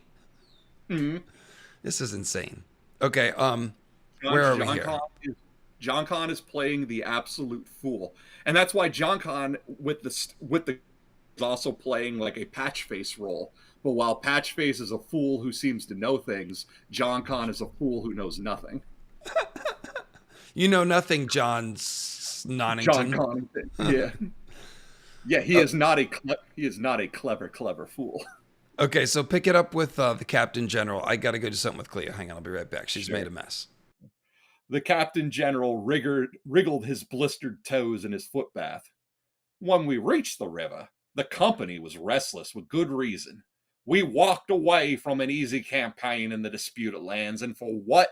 So we could swelter in this god awful heat, watching our coins melt away and our blades go to rust while I turn away rich contracts? The news made Griff's skin crawl. Who? The Yunkish men! The envoy that they sent to woo Volantis has already dispatched 3 free companies to Slavers Bay. He wishes us to be the 4th and offers twice what Mir was paying us, plus a slave for every man in the company, 10 for every officer, and 100 choice maidens, all for me. Bloody hell. That would require thousands of slaves. Where did the Yunkish men expect to find so many? In Moraine, Strickland beckoned to his squires. Watkin, a towel. This water's growing cool, and my toes have wrinkled up like raisins. No, not that towel, the soft one.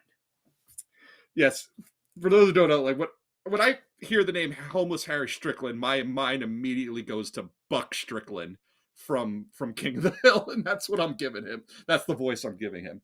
But yeah, so this is so much, right? We've talked about the Golden Company. Our word is as good as gold.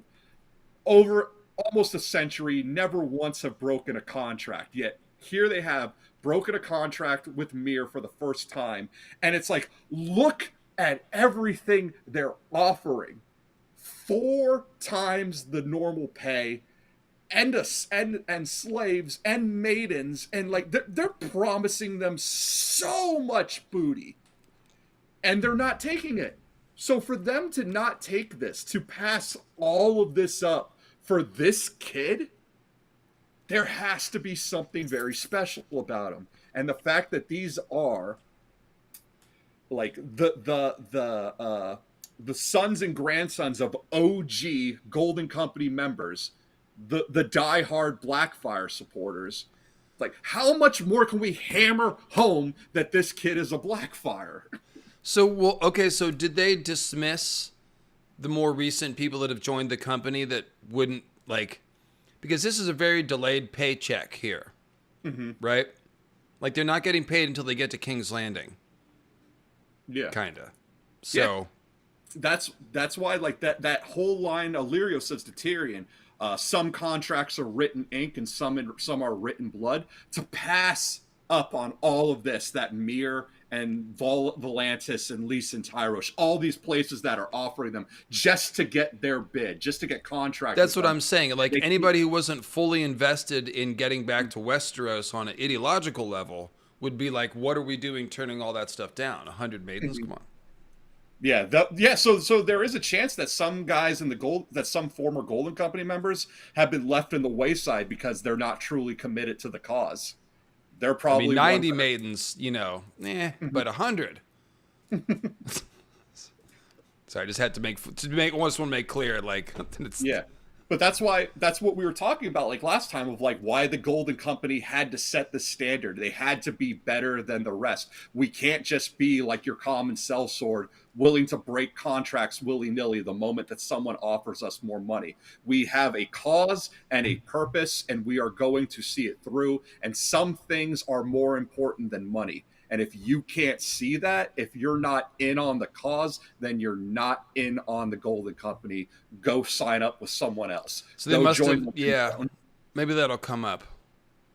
But, okay, where did you leave off here? The towel, the soft one.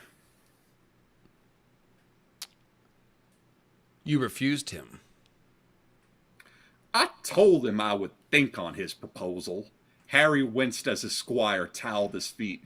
Gentle with the toes. Think of them as thin-skinned grapes, lad. You want to dry them without crushing them. Pat, do not scrub. Yes, like that. He turned back to Griff. A blunt refusal would have been unwise. The men might rightly ask if I had taken leave of my wits. So that's what I was talking about, yeah. You'll have work for your blades soon enough. Will we? Asked Lysonomar. I assume you know that the Targaryen girl has not started for the West. We heard that tale in Selhoris. No tale, simple truth. The why of it is harder to grasp. Sack Marine? Aye, why not? I would have done the same in her place. The slaver cities reek of gold, and conquest requires coin. But why linger? Fear, madness, sloth? The why of it does not matter. Harry Strickland unrolled a pair of striped woolen stockings. She is in Marine, and we are here, where the Volantines grow daily, more unhappy with our presence. We came to raise up a king and queen who would lead us home to Westeros, but this Targaryen girl seems more intent on planting olive trees than in reclaiming her father's throne. Meanwhile, her foes gather. Yunkai, New Geese, Tolos, Bloodbeard, and the Tattered Prince will both be in the field against her, and soon enough the fleets of old Volantis will descend on her as well. What does she have? Bed slaves with sticks. Unsullied. And dragons. Dragons, aye, the Captain General said, but young ones, hardly more than hatchlings. Strickland eased his sock over his blisters and up his ankle. How much will they avail her when all these armies close about her city like a fist? Tristan Rivers, someone for me to do, drummed his fingers on his knee. All the more reason that we must reach her quickly, I say. If Daenerys will not come to us, we must go to Daenerys. Can we walk across the waves, sir? Asked Lysono. Oh, Lysono Mar. No, I get to do that too. Settle down, sir. You just did like 18 voices. This is Lysono Mar. That's the womanly one, right? Yeah, that's what I said is young Varys. Okay. Can we walk across the waves, sir? Asked Lysono Mar. I tell you again, we cannot reach the Silver Queen by sea. I slipped into Volantis myself, Cleo. Posing as a trader to learn about how many ships might be available to us. The harbor teems with galleys, cogs, and carracks of every size and sort, yet even so I soon found myself consorting with smugglers and pirates. We have 10,000 men in the company, as I am sure Lord Connington remembers from his years of service with us. 500 knights, each with 3 horses. 500 squires with 1 mount apiece. And elephants, we must not forget the elephants. A pirate ship will not suffice. We would need a pirate fleet. And even if we found one, the word has come back from Slaver's Bay that Meereen has been closed off by a blockade. This is that really gnarly dude, Gorys Idorian. He's like corpse-like or cadaverous, right? Yeah, he's the Volantine with the weird hair. We could feign acceptance of the Yunkish offer, urged Gorys Idorian. Allow the Yunkai to transport us to the east, then return their gold beneath the walls of Meereen. One broken contract is stain enough upon the honor of the company. Homeless Harry Strickland paused with his blistered foot in hand. Let me remind you, it was Miles Toyne who put his seal to the secret pact, not me. I would honor his agreement if I could, but how? It seems plain to me that the Targaryen girl is never coming west. Westeros was her father's kingdom. Meereen is hers. If she can break the Yunkai, she'll be queen of Slaver's Bay. If not, she'll die long before we could hope to reach her. His words came as no surprise to Griff. Harry Strickland had always been a genial man, better at hammering out contracts than hammering on foes. He had a nose for gold, but whether he had the belly for battle was another question. There is the land route, suggested Franklin Flowers. The Demon Road is death.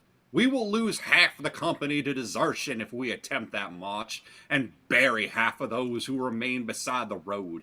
It grieves me to say it, but Magister Illyrio and his friends may have been unwise to put so much hope on this child queen. No, thought Griff, but they were most unwise to put their hopes on you.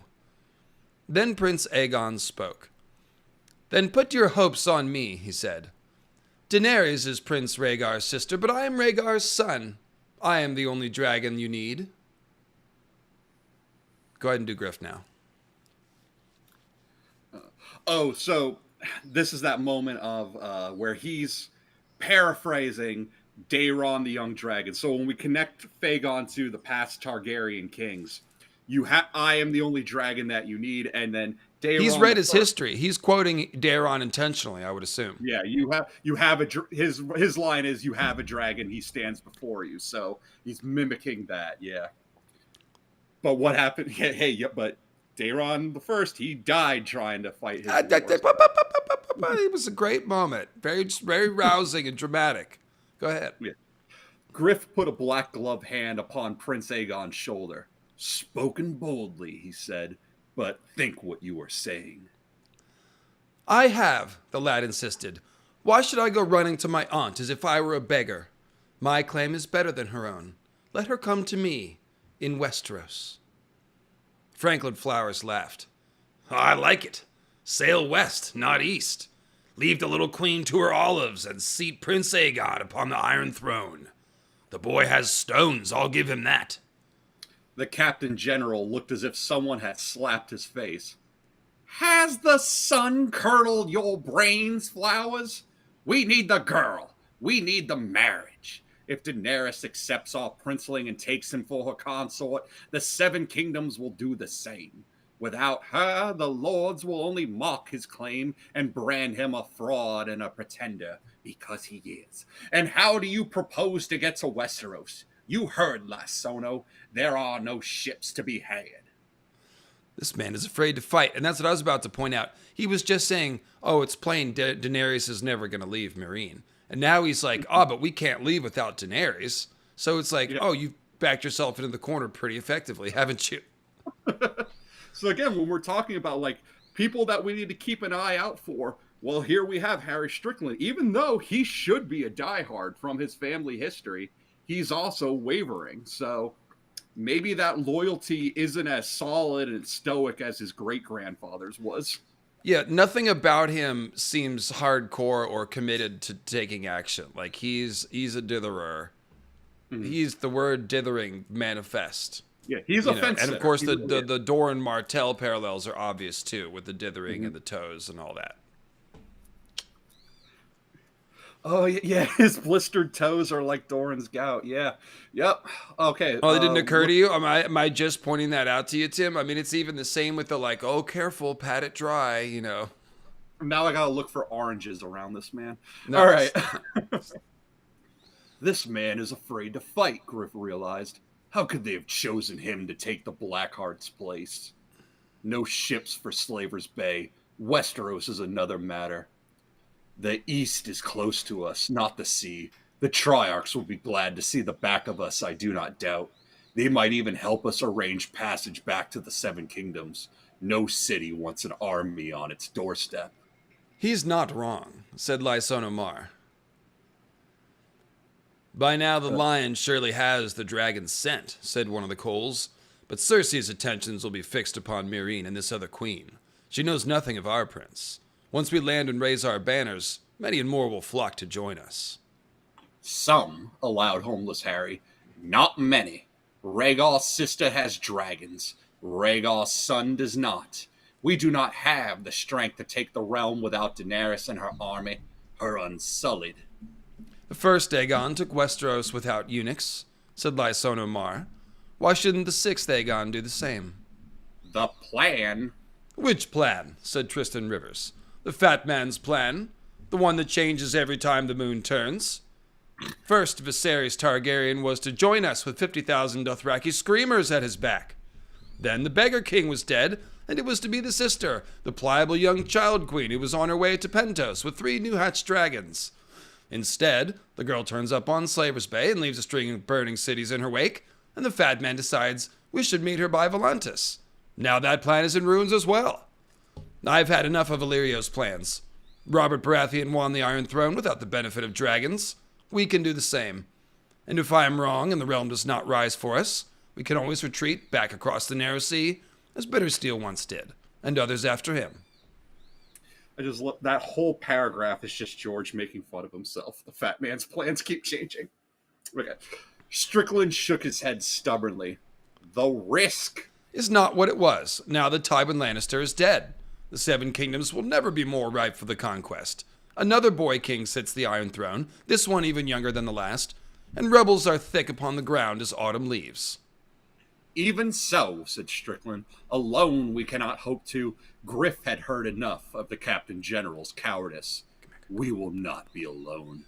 Dorne will join us, must join us. Prince Aegon is Elia's son as well as Rhaegar's. Sorry, hang on a second. I've got to move my mouse because Cleo's eyeing up the drawer. Cleo, come here. You can't perch there. Come here. No. That's so, the boy said. And who is there left in Westeros to oppose us? A woman. A Lannister woman, insisted the Captain General. The bitch will have the Kingslayer at her side, count on that, and they will have all the wealth of Casterly Rock behind them. And Illyrio says this boy king is betrothed to the Tyrell girl, which means we must face the power of Highgarden as well. Laswell Peake rapped his knuckles on the table. Even after a century, some of us still have friends in the Reach. The power of Highgarden may not be what Mace Tyrell imagines. Prince Aegon, said Tristan Rivers, we are your men. Is this your wish, that we sail west instead of east? It is, Aegon replied eagerly. If my aunt wants Meereen, she's welcome to it. I will claim the Iron Throne by myself, with your swords and your allegiance. Move fast and strike hard, and we can win some easy victories before the Lannisters even know what we have landed, or that we have landed. That will bring others to our cause. And that does work. That does happen. Rivers was smiling in approval. Others traded thoughtful looks. Then Peake said, I would sooner die in Westeros than on that demon road. And Mark Mandrake chuckled and responded, Me, I'd sooner live, win lands, and some great castle. And Franklin Flowers slapped his sword hilt and said, So long as I can kill some Fossaways, I'm for it. When all of them began to speak at once, Griff knew the tide had turned. This is a side of Aegon I never saw before. It was not the prudent course, but he was tired of prudence, sick of secrets, weary of waiting. Win or lose, he would see Griffin's roost again before he died, and be buried in the tomb beside his father's. So, once again, this is Aegon symbolically flipping the board again. Years of planning were undone when Tyrion played that game of Savas with him, and now here he goes doing it again. The Golden Company is ready to, look, we're sick of all this careful planning by Varys and Illyrio, but the plan keeps changing, and they're sick of it. Now the Golden Company is also willing to flip the board and say, no, we're following you because you actually have a plan. You have action. We're sick of just waiting here. We're not getting our 100 maidens. Okay, we're sick of waiting. So this is interesting because Tyrion, we talked about this. Mm-hmm. Did Tyrion really mean to deceive Aegon, or was he giving him good advice? There's a passage later where Tyrion hears that Aegon has gone to Westeros, and he's like, could they have really swallowed the bait? So it seems like he was attempting to trick him to some extent.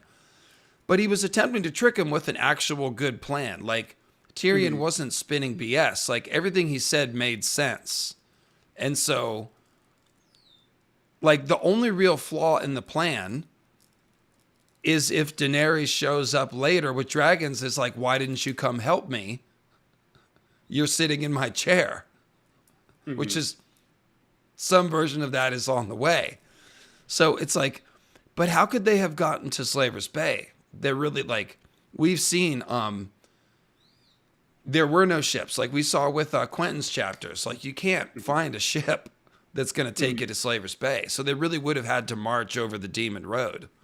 Even the Golden Company, they were just saying, we have elephants, we've got all this stuff, we'd need a fleet. Mm-hmm.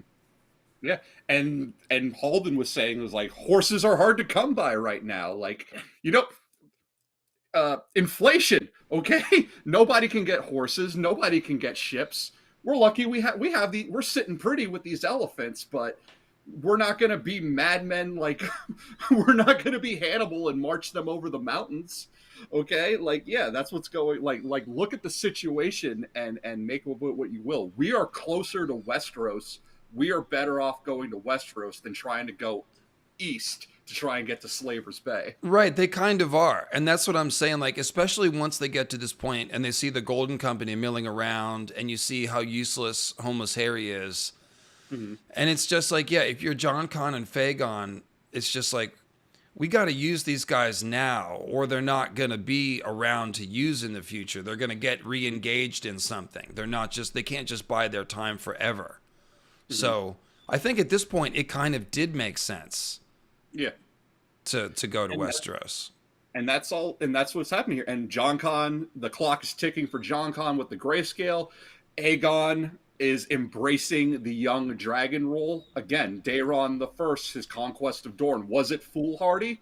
Probably, definitely. He died, but Fagon's still taking that initiative. Young he is, but he inspires people.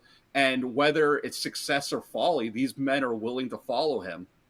And that's what's really coming here. This is a moment of, okay, if we think like the Dunk and Egg at the end of the Mystery Night, a dragon did hatch. It was Egg coming into his own. This is Fagon's egg hatching moment where he's like, okay, I got to take this world that's been given me. I got to throw off Illyrio and Varys and get out from under the thumb of JonCon. I'm the prince, okay, John.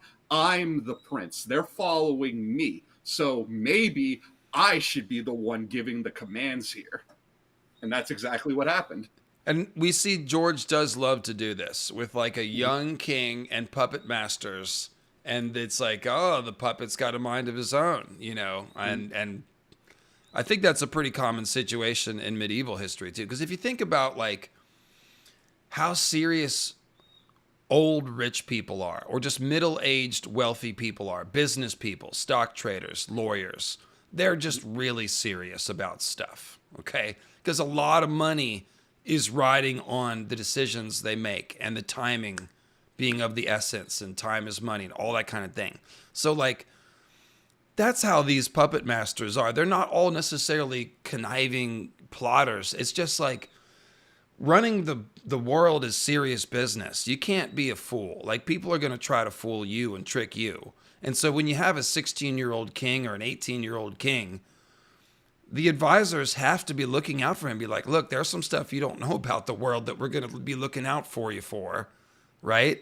So it's always a balance here. But yes, you're right to point this out. Like, the Golden Company is the muscle here. So to the extent that Fagon can feel like they are his, JonCon becomes less powerful, doesn't he? Yeah. And it's also a running theme with the other Aegons too. Like I just pointed out Egg, and then we're seeing in House of the Dragon, Aegon II is throwing off, trying to get out from under the thumb of his mother and his grandfather. We've seen the trailer, like, screw dignity, I want revenge. Aegon III does the same thing in the end of Fire and Blood when he dismisses the small council, like, I'm a man grown, I'm not your puppet anymore, we're not doing this procession. Even Aegon IV, as crappy as a king as he was, he still had the I do what I want mentality. So it's like all the Aegons follow in this. So Aegon VI should be no exception. And here we are seeing it.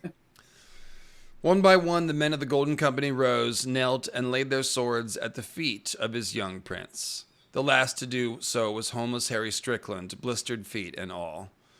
The sun was reddening the western sky and painting scarlet shadows on the golden skulls atop their spears when they took their leave of the captain's general's tent. That's cool. So there's red shadows on the skulls that are from the sun. So more of that same symbolism. Franklin Flowers offered to take the prince around the camp and introduce him to some of what he called the lads. That's probably just death foreshadowing for the Golden Company. The sun is reddening and there's now there's blood shadows on the golden skulls. Like, yeah, this is not going to work out. Franklin Flowers offered to take the prince around the camp and introduce him to some of what he called the lads. Griff gave his consent. But remember, so far as the company is concerned, he must remain young Griff until we cross the narrow sea, and Westeros will wash his hair and let him don his armor. Let's see, what else in this chapter do we want to read? Let me just see here. We're on the last page. This is the end of the chapter. This is the last page. Flowers clapped a hand on young Griff's back. With me. He'll start with the cooks. Good men to know. When they were gone, Griff turned to the half-maester. Ride back to the Shy Maid and return with Lady Lamore and Sir Raleigh. We'll need Illyrio's chests as well, all the coin and the armor. Give Yandri and Ysilla our thanks. Their part in this is done. They will not be forgotten when his grace comes into his kingdom. As you command, my lord. Griff left him there and slipped inside the tent that homeless Harry had assigned him. The road ahead was full of perils, he knew, but what of it? All men must die, Valar Morghulis. All he asked was time. He had waited so long, surely the gods would grant him a few more years, enough to see the boy he'd call a son seated on the Iron Throne. Oh, you think? To reclaim his lands, his name, his honor, to still the bells that rang so loudly in his dreams whenever he closed his eyes to sleep. Alone in the tent, as the gold and scarlet rays of the setting sun shone through the open flap, Jon Connington shrugged off his wolfskin cloak, slipped his mail shirt off over his head, settled on a camp stool, and peeled the glove from his right hand. The nail on his middle finger had turned as black as jet, he saw, and the gray had crept almost to the first knuckle. The tip of his ring finger had begun to darken too, and when he touched it with the point of his dagger, he felt nothing. Death, he knew, but slow. I still have time. A year, 2 years, 5. Some stone men live for 10. Time enough to cross the sea, to see Griffin's roost again, to end the usurper's line for good and all, and put Rhaegar's son upon the throne. Then Lord Jonington could die content. Lord Jonington. Okay, so this is the reveal here. He's known this whole chapter, but we didn't know as the reader. Mm-hmm. That's funny. I remember he's saying death. I have a year, 2 years, 5. When Tyrion flew his dragon across the Syvast board and defeated young Griff, he said death in 4. So I just wonder what those numbers might mean. But yeah, the bells. So let's think about the bells in King's Landing. I do know that because George does pull out the Eastern stuff every now and then. In Japanese mythology, 4 is an unlucky number because the kanji for it looks like the kanji for death. Death in 4. Yeah, 4 is an unlucky number in Japan. But I wonder what that's going to mean for Fagon in King's Landing. A fortnight? 4 days? Do you think his rule might last 4 days? So if JonCon wanted to try to prevent this, he would need to cut his whole hand off at this point. It's on multiple fingers. So that means it's like in his hand. It's so funny. His middle finger, the first to turn stone. I can't put down my middle finger. How do I wave?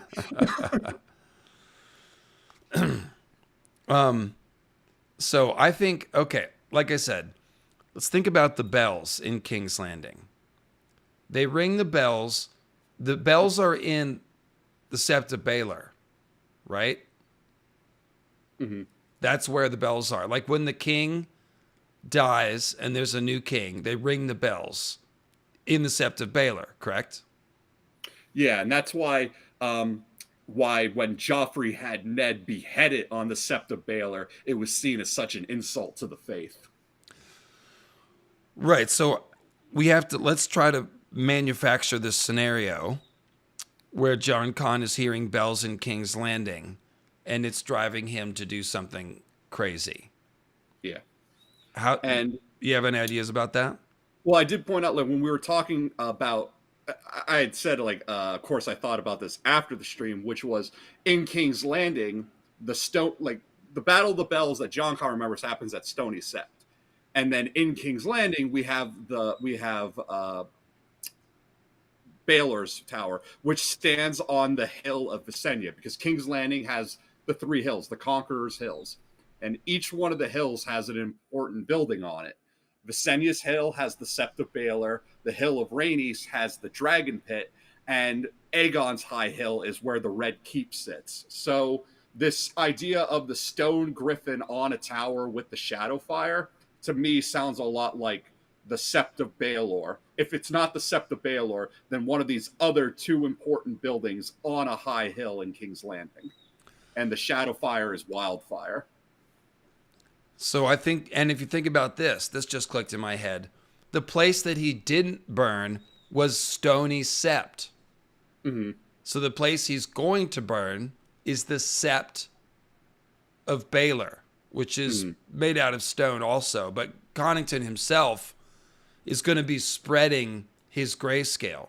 And that's probably the breathing shadow fire. Like, shadow fire, as we've seen in this chapter, is part of the corrupted solar symbolism of Phagon and the Blackfire Company.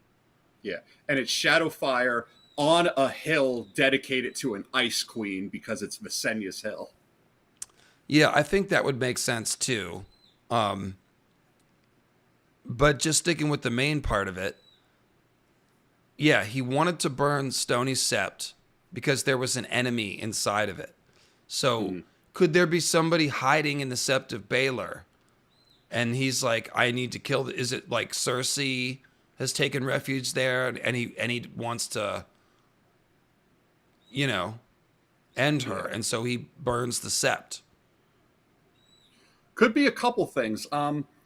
We know. So another thing that's going on is that Phagon, with everything that's going on in King's Landing, Phagon also he's got a number of people that he needs to win over. And we talked about how all politics is personal. He needs to win over the common people. He needs to win over the High Lords. He needs to win over the Faith because the High Sparrow is a thing.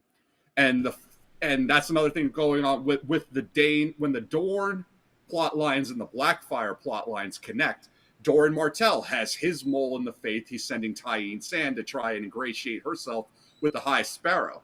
If the High Sparrow isn't willing to take on Phagon and he becomes a problem, like if he's not willing to play ball, that could be an issue. And it seems like there's actually going to be a number of team ups too when the Dornish plotline and JonCon and Phagon's plot lines intersect, because Tyene's going to be at the Sept, and Septa Lemore is Phagon's representative for the Faith, and Lemore might be Tyene's mother. She's got that whole naughty nun thing going on that she Tyene Sand's mother is a Septa, and Tyrion notes Lemore has stretch marks from giving birth. I like that. That kind of makes sense to me. Yeah. Yeah. Obara Sand is supposed to go flush out Darkstar with Areo Hotah, but chances are she's probably going to join with Darkstar and turn on Areo. And that's going to be he's out because we need to trim the numbers. Lady Nim. Go ahead. Lady Nim going to King's Landing to represent Doran on the small council. She's doing the same thing that Oberyn did. Doran has a seat on the small council. He's using his gout as an excuse not to go and sending a representative. That's why Oberyn went the first time. Now Nim's there. I think Nim is actually going to be the one. I can actually see a tag team with Nim and Varys, because Varys is a spider. He's a rat in the wall, and what's better to flush out a rat in the wall than a viper? And going back to the whole Fisher Queen, again, Lady Nim, named for Nymeria, in the Silver Sea myth that we get from World of Ice and Fire, George ripped this whole cloth from Conan the Barbarian. There is the myth of a snake goddess warring against a giant spider. So I actually see Lady Nim being the one to flush Varys out in King's Landing. Okay, you were almost, that was close to completely losing me, Tim, but I think I followed that. But look, setting aside Varys, Lady Nim seems like the kind of person to kill the High Septon. I mean, that's like, isn't that probably going to happen at some point? She's the poisoner. No, Tyene is the poisoner. Tyene's the poisoner. Is she the Septa? She's the Septa. Okay, so Tyene, yes, she would be the one potentially to kill a High Septon. But look, let's get back to JonCon for a second. We were talking about why would he blow up the Sept? Okay. Mm-hmm. There's two reasons. One would be similar to the Battle of the Bells, where there is someone hiding in there that he wants to kill, and so he blows up the Sept to kill them. Or Somebody in the chat has suggested, what if this is after Fagon has died and Connington is still around and the bells are ringing for Fagon's funeral, and that's like when he goes crazy and does something more out of like rage or vengeance. Yeah. Or we've talked false flag, so maybe JonCon being on the tower with the shadow fire doesn't necessarily, it might not even mean that JonCon's the one to set the fire, because if George decides to go the show route, Cersei blowing up the Sept of Baelor to take out her enemies still makes just as much sense. It's one of the things the show did get right, especially too with everyone that's set to testify against her, like the Kettle Blacks being held prisoner. If Marjorie Tyrell is there, Cersei being the one to blow up the Sept of Baelor, and John Connington just happening to be there at the time can also be a setup. Okay, that's actually really that would be really funny if it's actually Cersei that does the Tywin thing and blows up the Sept because her enemies are in there, and one of those enemies is John Connington. Yeah. Or at least Fagon, John Connington's man. That actually makes more sense. Yeah, if John Connington is this fool, like I pointed out here in this chapter, then him losing to Tywin again from beyond, it's like Tywin gets him again from beyond the grave through his daughter. That would be kind of cool. Now, we've always talked about, because Alan Cockshaw, who seems like a Connington parallel, fell down the well. Well, he didn't dunk through him down the well. We've talked about the idea that that's how grayscale will be spread in King's Landing. John Connington will ultimately die. He'll be thrown down a well. Someone in the chat made the wordplay Stony Septic. Stony Sept and Sept Cleo. Septic. So he's going to be the Stony Septic. Like, he's the stone man who's going to get in the septic system, in the sewer system. That's pretty cool. I really like that. Alan Roostershaw, excuse me. Hey, I was just petting my cock too on live, YouTube streaming. So you really needed to add that a two at the end of that sentence. I calculated that gap as closely as I could. And then another thing I want to point out too here is when we get the description of the Gilded Skulls, and John Connington again has that moment where he's looking at Bittersteel's skull and they're all smiling, and he's like, "What do you have to smile about? You're dead." Well, in a way, Bittersteel is mocking from beyond the grave, because even though he's dead, the Blackfire rebellions are still going. You can picture Bittersteel like looking at blood, like looking in the ether through Bloodraven, going, "You're a tree man, and my boys are still going, and all of your boys are dead." So it's like Bittersteel is in on the joke that JonCon is not in on. You guys saw my makeshift light diffuser, aka white t-shirt. Anyways. Well, okay. So there's a few ways this could go as far as the sequence. But him doing something crazy at Fagon's funeral could be interesting. That's just like him melting down. But I'm looking for, like, where's he going to try to do the ruthless thing that he was afraid to do last time? I wonder where that's going to come into play. What other towers are there? I guess could be from the Red Keep. Mm-hmm. I think you're right, though. Sept of Baelor has 7 towers. Yeah, and it's on an ice hill because it's Visenya's. Yeah, the Sept of Baelor makes too much sense.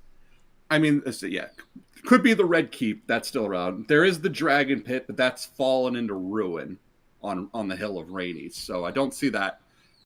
I don't know if the Dragon Pit has potential to have play. It is there, but it's ruins right now. And you don't think Fagon survives long enough to have any interaction with Euron? Probably not, right? No, because I think Euron's going to do his whole thing from Old Town. I think so too. Yeah, I think that's going to be the culmination. I think it's going to be it's going to be like a King in the East and King in the West moment. Euron in Old Town and Fagon on the other side in King's Landing. That's what I predict also. I definitely think Euron is going to crown himself king in Old Town. I actually think Lord Leighton's going to crown him. I think they're in cahoots. I think they've been talking with the glass candle, and we're all going to be surprised when Lord Leighton just opens the gates and it's like, Yeah. King, you're on. Let's do it. Well, we know from Duncan Egg novels the High Towers are the type to keep a foot in both camps. So That's what they always do. They never fight. They always co-opt. They're going to do the same thing. It's just like Saruman looking in the Palantir and being corrupted by Sauron. Same thing. So, yeah. Okay. So what? Okay. How does he get thrown down a well? It was Dunk who threw Alan Cockshaw down a well. yeah. Who's going to throw John Connington down a well?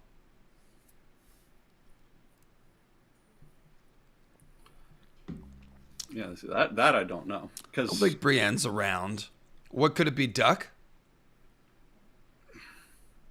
Duck Yes. is a Yes. Duck is a Dunk stand-in. He is the giant man protector to a young boy named And Aegon. Connington sort of doesn't like that he made Duck the Kingsguard. He has a low opinion of Duck. He's got this low-key disrespect that Duck might get tired of. And if Fagon has a conflict with Connington, we know Duck is taking Fagon's side. So yeah, there's a Winds of Winter prediction. It'll be Duck that gets tired of Connington's lip Yeah, and just like tosses him down a well. yeah, because Egg has Like it. has Duncan the Tall. Aegon the Third had Sandok the Shadow. Yeah, that's another running theme of young boys named Aegon. And plus, you got Bran and Hodor, young princes with the giant man protector, is another running theme that Fagon has. And Raleigh Duckfield is the connection to that. Sean MacArthur mentioned Sir Robert Strong as another candidate. Would be, similar to Dunk, Kingsguard giant that could throw him down a well. That could potentially happen. Obviously, he'll be around defending Cersei. Yeah, if Cersei is the one to blow up the Sept, then Robert Strong is there. Even though Robert Strong is Cersei's sworn sword, technically he is supposed to be Tommen's Kingsguard. So again, that's another young prince with a giant man protector. But this is a corrupted protector. Yeah, I think that could make sense. And yeah, Duck accidentally spreading the grayscale, it kind of makes sense. Because he's a little, oops. Yeah. Although Duck's got that edge to him like Dunk, where he does things without thinking, because the way that Dunk like punches Aerion Brightflame in the face, and Duckfield, the reason he's in Essos and exile is because I think it was a Lord Corbray. He broke his arms and legs with his blacksmith hammer because the guy took his sword. That's right. Yeah. So he does have a little bit of rage in him. Mm-hmm. He absolutely could pick John Connington up and just throw him down a well. Absolutely. Yeah. I'm in favor of Duck by far for this. Yeah, Duck, because and the way, I mean, I know it's the whole Duck thing. Like we got, like JonCon says, we got to leave some of these spots open, otherwise he's going to have a whole row of ducks. But the Dunklings, so Raleigh Duckfield as a Dunk seed that's been left behind is that's also another thing that could be real. What does the name Lemore mean? Because her name is Septa Lemore. It's a Americanized version of the French surname Desmarais, which I'm probably not saying right, which is a patronymic with the preposition de meaning of. It means the moor, of the moor, or the moor, as in like the moorlands, I guess, right? Yeah, that's what I got.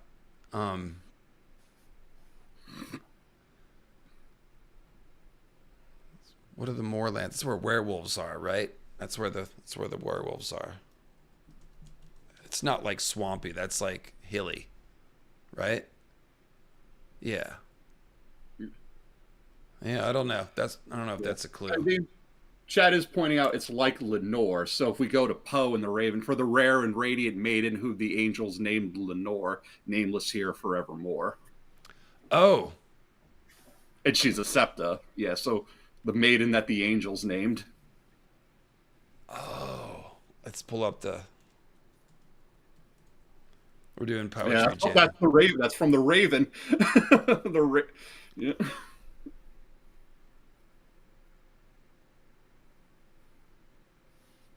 And just get into that verse. It's a little bit longer. Yeah.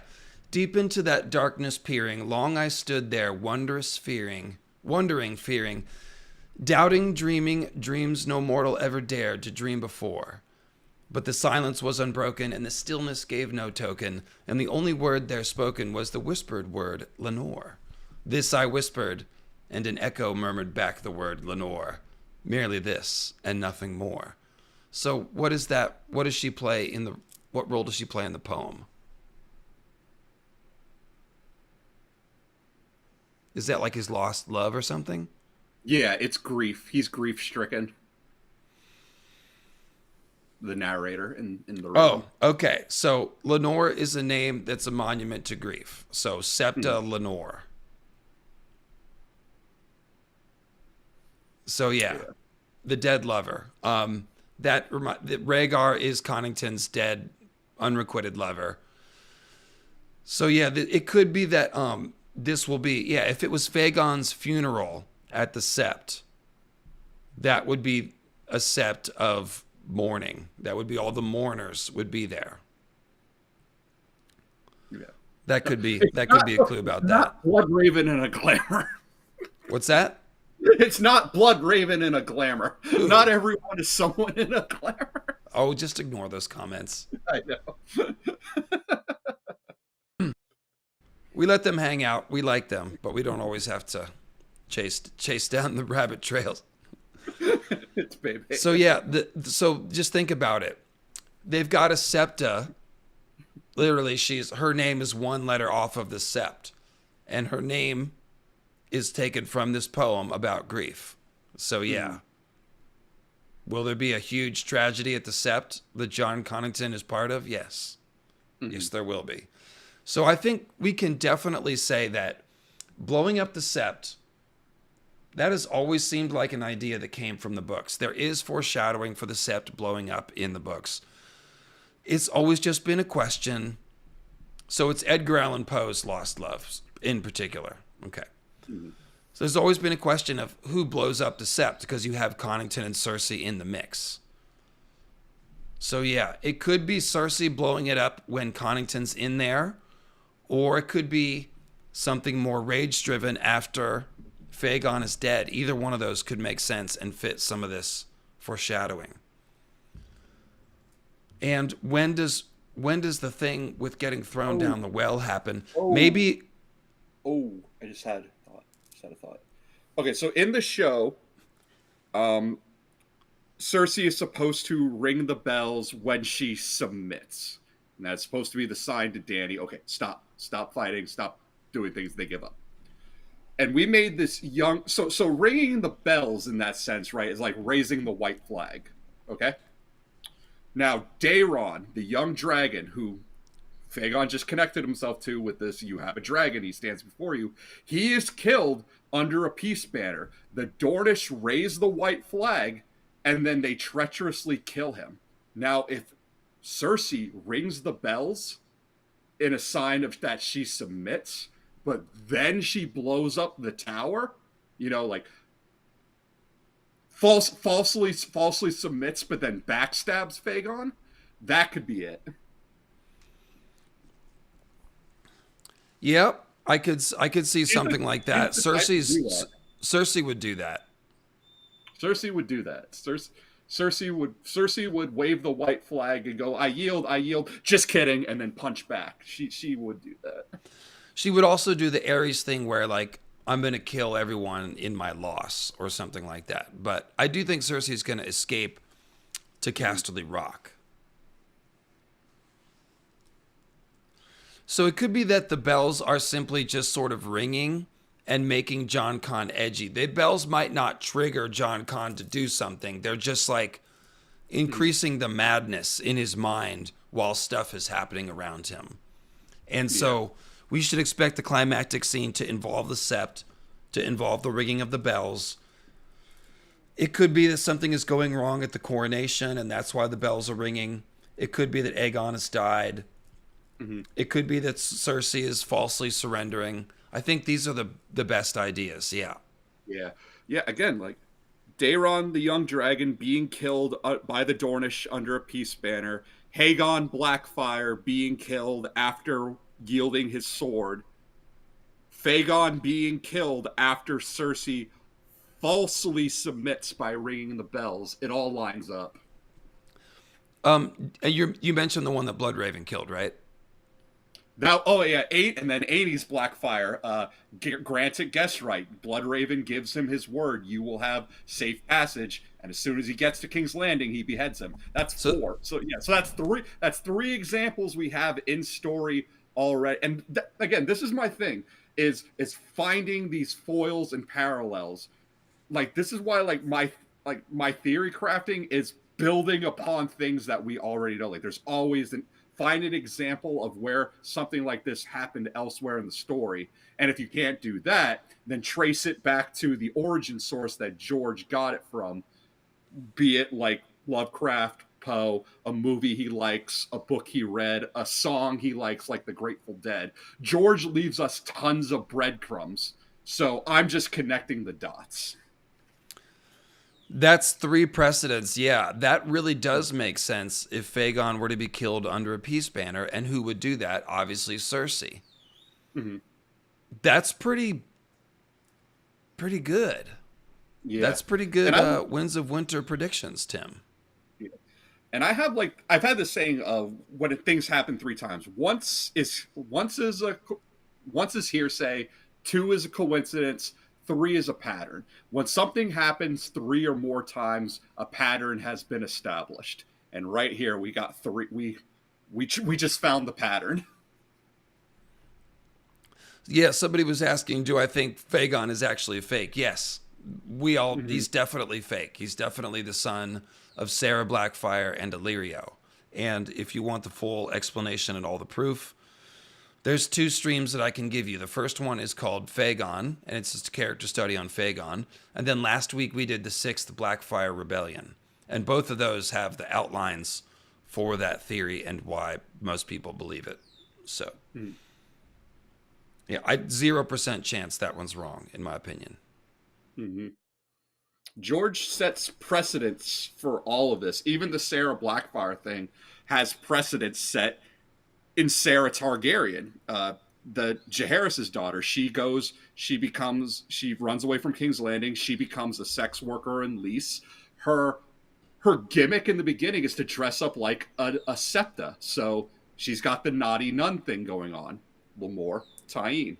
And then she gets raised to a place of high prominence where she has children. She has sons by archons and magisters who also throw their hat in the ring at the Great Council 101 because of how much men specifically, are willing to pay to sleep with a princess.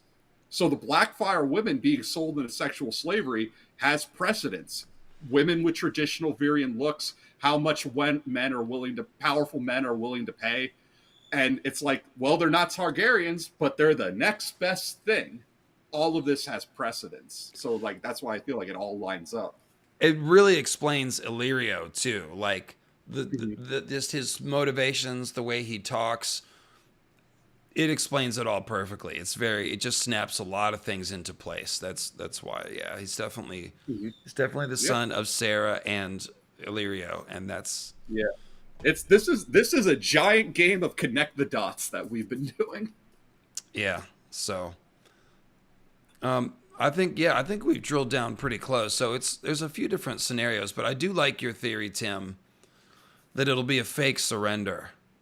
Mm-hmm. False flags. Yeah, and really, JonCon. I wonder if he's like ends up in the well fleeing the explosion or something like that, as opposed to getting thrown. Duck and cover.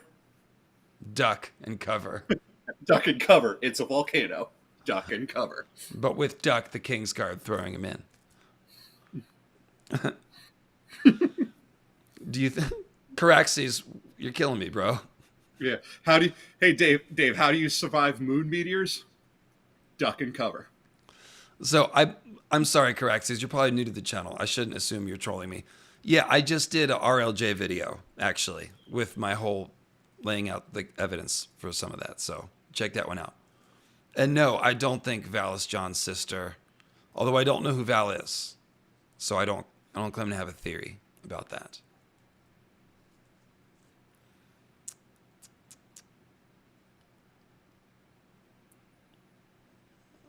Yeah, so if you guys have any final questions, I will take them, and then we're going to wrap it up, and I'm going to go and watch this Game 7. We're not going to read the other chapter today. We'll do that at a different time.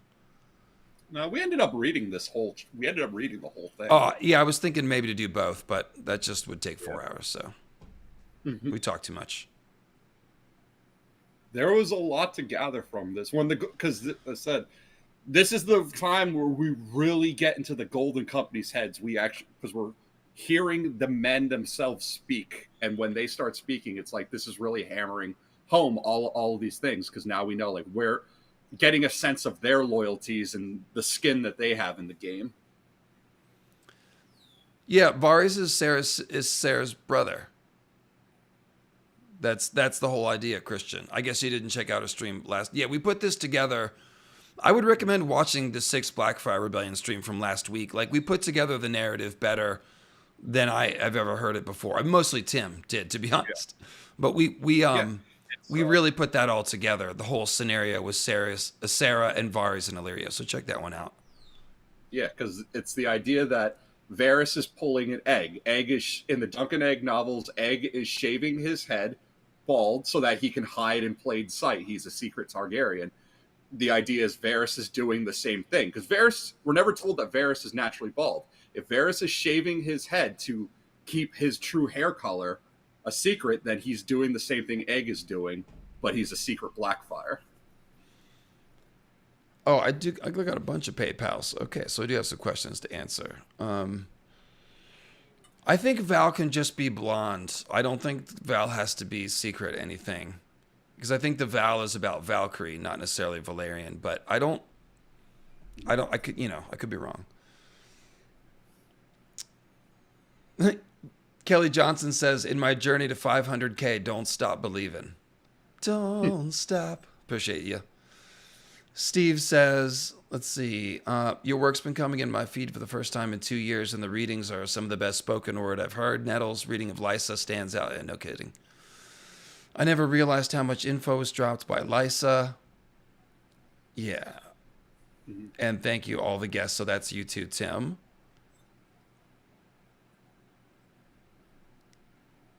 Yeah, the elephants are coming, Kelly Johnson. Where's my elephant? And Bebe, I'm tempted to out you with your real name, but I won't do that. You rock star, you. Bebe, what's your Instagram link for your band? Drop it in the chat. Bebe is a lead singer of like a cool punk band. Oh, nice. I'll out your band. I wouldn't out you. Don't worry. Come on. But thank you.